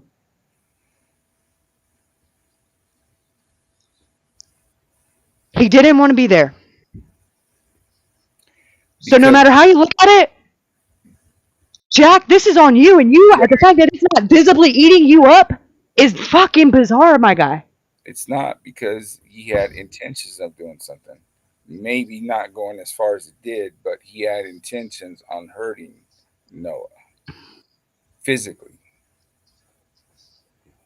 And it's weird because why you already did it emotionally? Like why did you feel the need? Like you were the one that was wrong because you got caught? Well, how does that make Noah the bad guy? I don't. I think it's a combination of fucking his girl and fucking putting his fucking peeing on his fucking head when he's sleeping In front of his girl. In front of his girl. Yeah. And I bet you fucking Yeah. I bet you she did. I bet you she had a picture of it. Yeah. I bet you she took a picture of it, and if nothing else, Noah did, and and Jack snapped. Right. That's what I think. And I think she went out there getting in the middle of it because she knew she contributed she instigated it, whether knowingly or not knowingly. She absolutely instigated it because every time they got into a fight that weekend was because of her. They were in the corner with their backs facing them, and Jack snapped. Every single time it was about her. And I think they were the ones on the ATV. To be honest, I don't think she was in there sleeping. I think Jack woke up and they were gone, and he fucking snapped. Because his guilty conscience was making him crazy because he had the thought, oh my God, if Noah does to me what I did to him, I'm fucked. He's fucking balls deep right now. And Noah is letting him know, I know you're lying without saying it by letting you know, hey, you want to see how it feels? Let me go ahead and show you. And I don't know that Noah was necessarily going to act on it because I just think the fact that he knew he could was enough. It drove Drake crazy, and Noah was getting off on it because that's what happens when you get a taste of your own medicine. Karma's a bitch. Mm-hmm. You shouldn't have lied because now since you have no capacity to understand what your actions, how they made me feel, let me go ahead and just put them in perspective for you so you can see for yourself. And that, my friends, is some cold hard fucking reality for you. Do we know if I don't think they did, but they didn't by chance do a rape test on Noah, did they? Oh, I highly doubt it. It's not included in the autopsy with so many other things. I mean, they didn't even do scales of the injuries. Right. That's true. Well, I mean, I doubt they somehow missed that his fingers were shredded. So I doubt they did any kind of action. I don't think they did any kind of DNA swabbing or any like that. Right. Yeah, you're probably right. If they did it and didn't put it in the autopsy, that's very, very, very, very unprofessional. And the fact that he was there naked, regardless, that should have warranted all workups to be done, because FBI has a little statistic website that you can read, and statistically, when people are found like that, it is very indicative of certain types of deaths and murders, and by procedure and default, no matter what precinct you work for or what branch of law enforcement you are, you have to treat it this way. And then if nothing else, rule it out and move on to something else. But you have to start at the worst case scenario and then work your way down. That's just cop 101, detective 101. Yeah. And you don't start at the most insignificant and work your way up, because if you start at the most insignificant, there's evidence and shit lost that you can't get back, and then you're fucked. The first 48 hours is a serious fucking thing. It's crucial. The worst. Yes. Yeah. So maybe they should watch an episode or two of it. Hey, Jeremy, instead of running around chasing little females that ain't your wife, maybe you should watch an episode of the first 48 or something. Scroungy fuck. And take Trooper right with you. Make it a fucking Netflix and chill. Call it a date. Right. Or take one semester of criminal justice. I mean, you would think that would be required to be the fucking sheriff. But he can sure spit game like a creep. Right. J-Dub in the hizzy house. What up, girl? Hold on. Let me be quiet. Hold on. Give me a minute. Don't message me until I tell you, because my wife's right here. Piece of shit. J-Dub. That just screams fuckboy all over it. Like, I'm Sheriff J-Dub with his fucking hat sideways. What's up, Cheddar Bob? Like, you're a fucking joke. Right. Miss me with that fuck shit. Not JW, J-Dub, like a dub sack. Yeah. You can look at Cindy. You could tell, like, she's just not digging this fucking shit at all. Right. And you can tell that Rob is like, let's be objective and whatever. She's like, I talked to this little prick. Fuck this shit. Let me at him. Rob's like, let's be objective. She's like, fuck objective. I object. She's taking notes, Ashley? Ashley? Absolutely. She's been taking notes the whole time. Oh, fucking hell. Yeah, she's definitely like my spirit animal.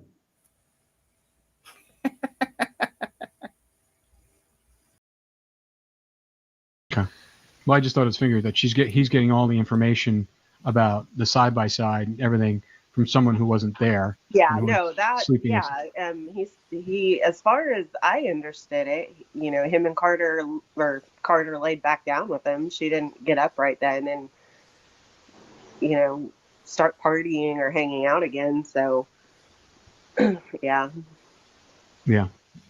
Interesting.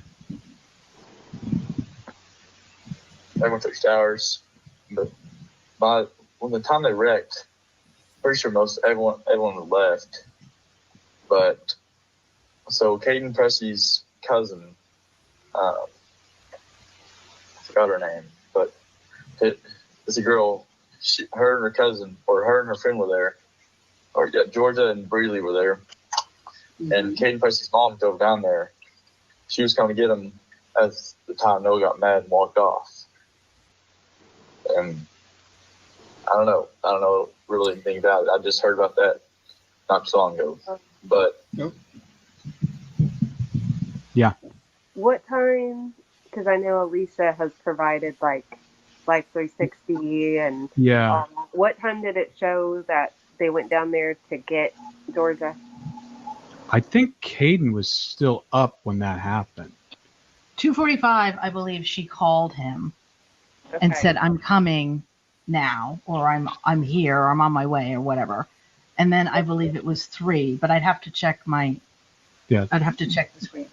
Because I know Jasmine had told us it was probably around 3:30ish whenever Mhm. he claimed that Noah walked off. Yeah. So, Yeah. At 2:42, Caden's mother called him to tell him that she had Georgia and they were on their way home. Georgia was Yeah. no longer at the party. So Georgia left the party before 2:42 a.m. yeah. But the phone call came into Caden at 2:42 a.m. Yeah. Yeah. And so Jasmine had told us that Noah had wandered off about 3:30ish. And to be clear, Caden's mother never showed up at that party. So everybody understands that. She was never at the house. She was never at that house. She never drove over there. Yeah, she pulled over on 81 and got Georgia out of the car that was on 81, so she never Exactly. made it out. Yeah. Exactly. So the big number here is 242 is when he was contacted by his mom, Caden. So we know that. And they have the phone records to match that. And they have the Life 360 to match that Georgia had left the party before 2:42 a.m. And that Caden was still there. Yes. Okay, let's see what else he has.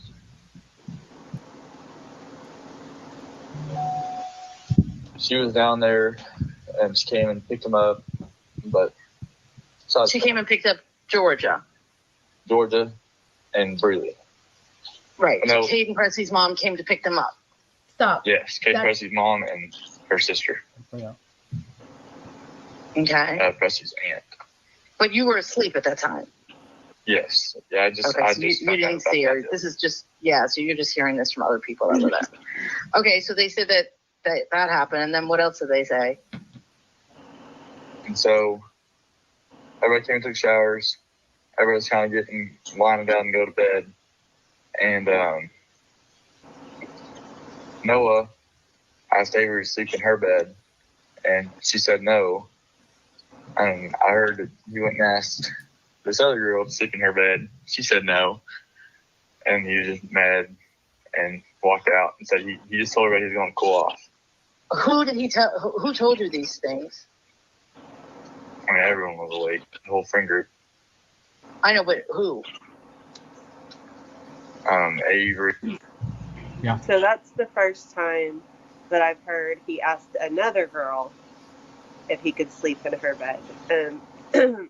He had told us about him asking Avery if he could sleep in the bed, and it wasn't like, he was trying to sleep with Avery. A lot of people are trying to make it out like that, but like he just wanted to sleep in the bed.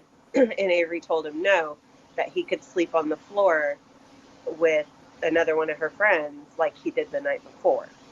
And Jack said that's when Jack told us about him calling her, a fat, nasty, dirty, bad word the evening before. In that he said, but Avery said she wasn't mad about it. That she wasn't mad, is what he said. But she wouldn't let Noah sleep in the bed. And that made Noah mad. And so Noah decided he was going to walk off. So that's the first time I've ever heard he went The second one. another person. Can we go back just a little bit? Because it's just because he said, I asked him, who told you this? And he kept saying everyone was awake. And I kept saying who? Oh, we lost her. I know, she's coming back up. And then he said Avery, and we interrupted. Oh, okay.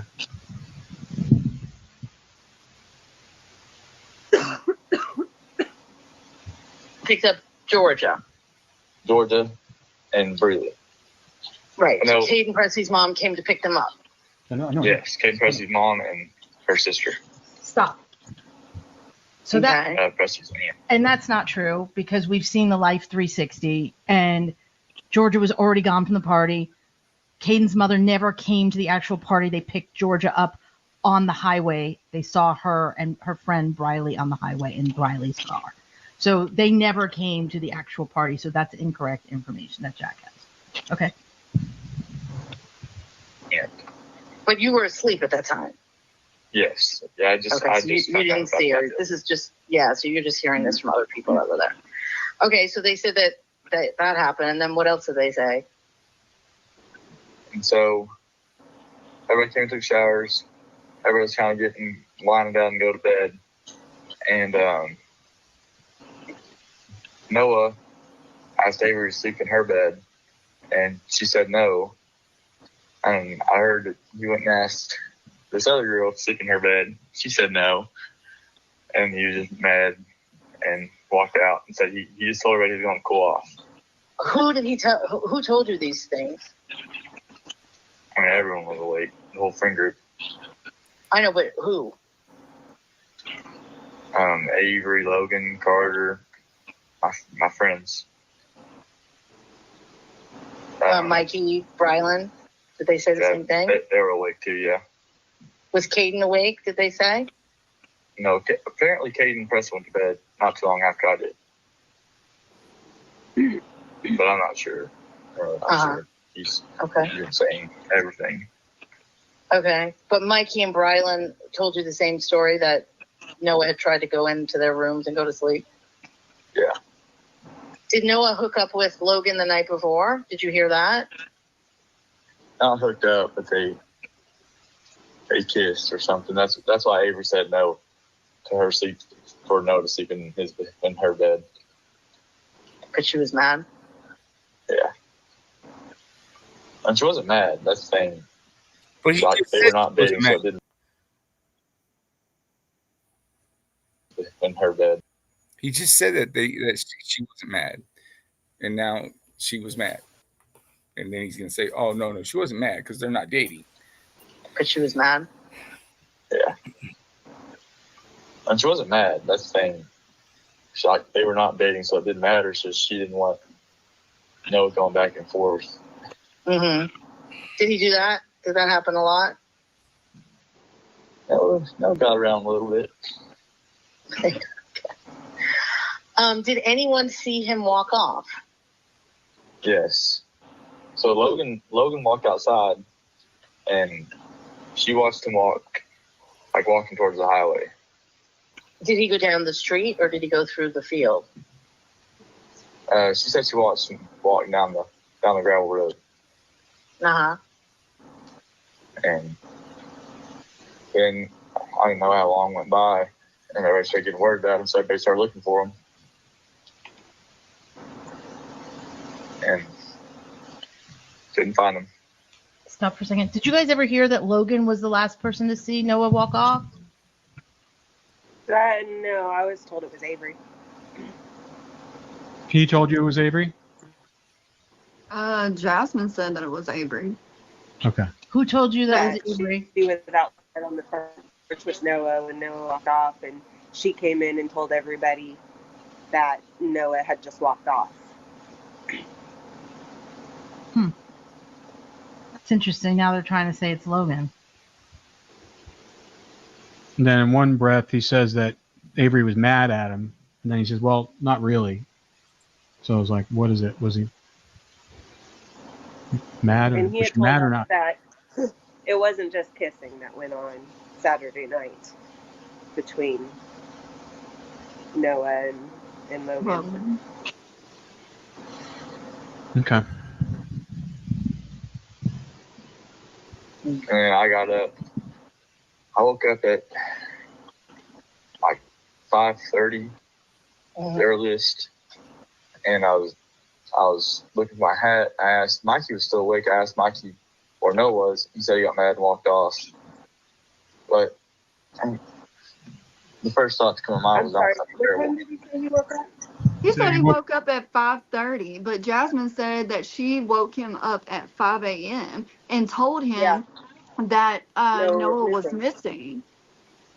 And that he had said something to the effect of, he's probably laying down in a field somewhere. He'll come back when he gets hot. Mm-hmm. So, I mean, Jasmine woke him up at 5 o'clock. And she told you that, Jasmine? Yes. Yeah. This was an early on conversation that we had with her. It wasn't like months later. It was in the month of September, like 2 weeks after it happened. Yeah. I remember she was one of the only people that came to you guys and talked to you. I also talked to Deborah.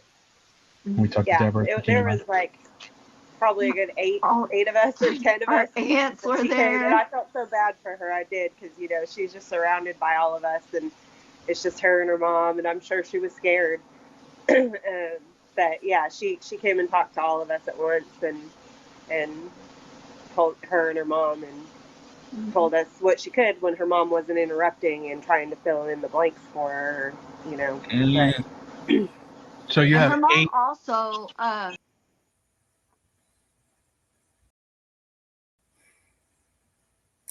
So 5 o'clock.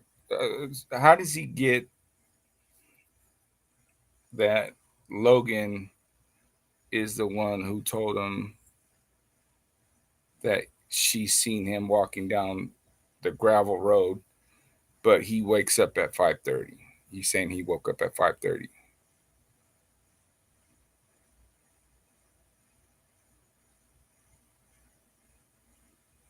It's not plausible. This dude is fucking bullshit. Everything trying to avoid Carter and Avery being involved in anything. Bingo. And that is why I told y'all at the beginning of this that my entire theory has shifted to where he's white knighting and he's going to be the fall guy because of his thinking with his pee-pee. Because Yeah, everything they do makes him look terrible. Look so bad, so guilty, and he's walking right into it. So he bangs out fucking Logan the night before, and then Avery's pissed off or whatever when no in the bed. Well, no, but you can sleep on the floor, blah blah blah, and then Yeah, there you can must sleep have on the been floor some like you did with Logan. You can go sleep on the floor like you did last night with Logan. right, but there must have been Is some what he said. What she said. kind of fuck you, you know, you fuck Logan or some shit like that for him. I mean, I just don't see him just automatically just because she said no, you can't sleep in my bed, you can sleep on the floor, and he was like fuck you or whatever, fuck you know what I mean, and then gets mad and fucking leaves. Like, no, I don't think that's the way it happened. I think some words said between them or whatever. No, And that then, was probably when he left pissed off on the side by side with Carter.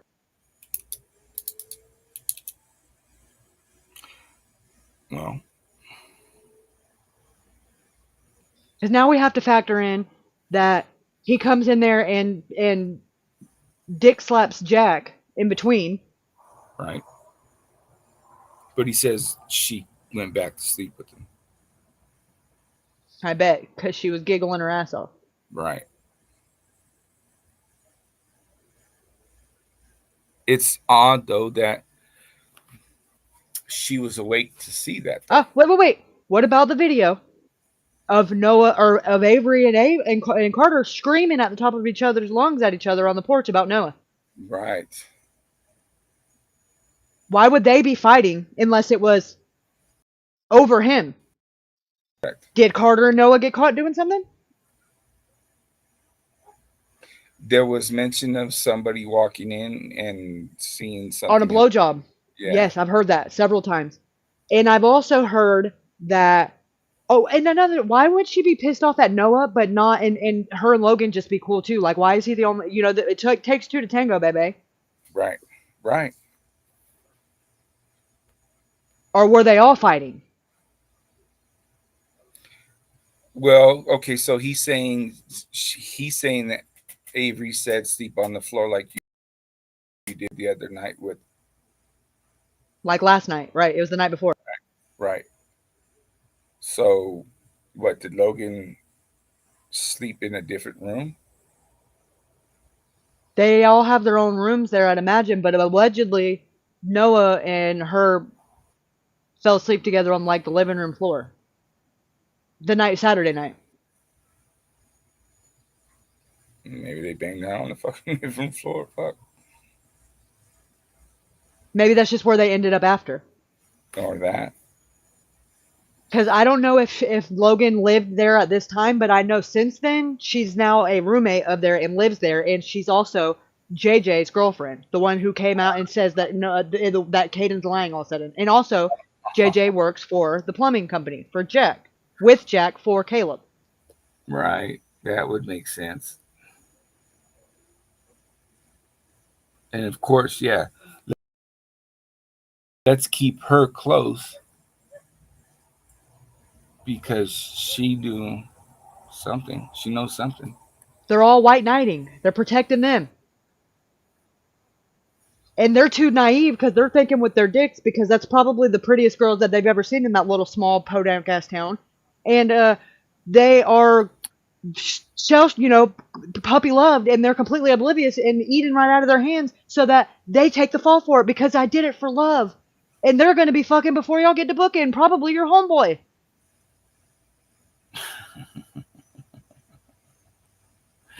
You know how many people are in prison right now for the rest of their life?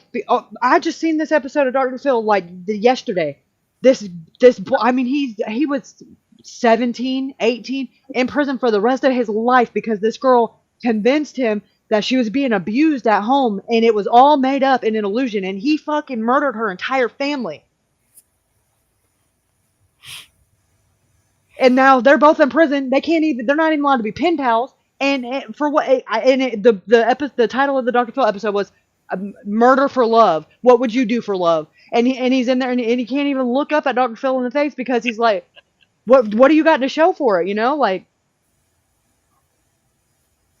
Right. That's true. It was a lie. She made it up. She was her dad. They were a preacher. And her mom was a Sunday school teacher. And killed her little brothers too, and they were little bitty, like 9 years old, 6 years old. I mean, and went in there and killed them all and caught the house on fire. Fuck. And then they ran off together, and before they found him and picked him up, as soon as they ran off together, they went back to his house and had sex right after he killed their family. Ugh. Like, people are fucked up. Yeah. And her, when he interviewed her, she said, "I didn't think he'd really do it." What the fuck? He thought he was saving you. What was this on? It was on Dr. Phil. The girl's name is Erin Coffey. Hold on, let me pull it up. Yeah, I think real I quick. know. Yeah. She's a little blonde, like, don't even look like she just looks are deceiving, I'll tell you that. She just looks all sweet and innocent. Yeah. Yeah. I think it was in Kentucky, if I'm not mistaken. And her dad lived. He was able to pull him, army crawl or whatever to the neighbor's house and call 911. He lived, and he goes and visits her and forgave her. Like, it had me. Listen, I like Dr. Phil anyway, but I was like chomping at the bit every time the commercial came on. I was like, "Fuck you!" It was crazy because he went and did an interview with her in prison and him. What did he have to say? Fuck. Pussy wasn't. He couldn't even look up. Fucking idiots. Erin Coffey, the Texas. Yeah. The Texas teenager who convinced her boyfriend to murder her entire family. This is her mugshot. The parents told her she couldn't see her boyfriend anymore, so she sought revenge by having her family brutally murdered in their sleep. Right. 2008 in Alba, Texas. Let me find that thing. What hot to her? Damn it. That girl, I've seen that fucking girl. That bitch, she's my second spirit animal, no doubt. That girl's making. She's been on every. Listen, she was on with Matt Rife the other night. I was like, what? They're like, with a country that's divided, she's united everybody. Whites, black, Democrat, Republican, everybody just wants some hot tuah in their life. I was like, what the fuck? Everybody can relate. I was like, okay, here we go. This is the clip from that. I think it was. Do you have a story or a question for me? Click the link. It was a daughter's idea for sure. He refuses to acknowledge that.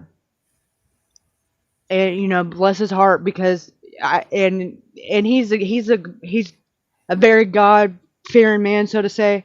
And he tells his story that is completely like, and then that's what got him through it. So I'm not gonna take that from him or discredit him in any kind of way.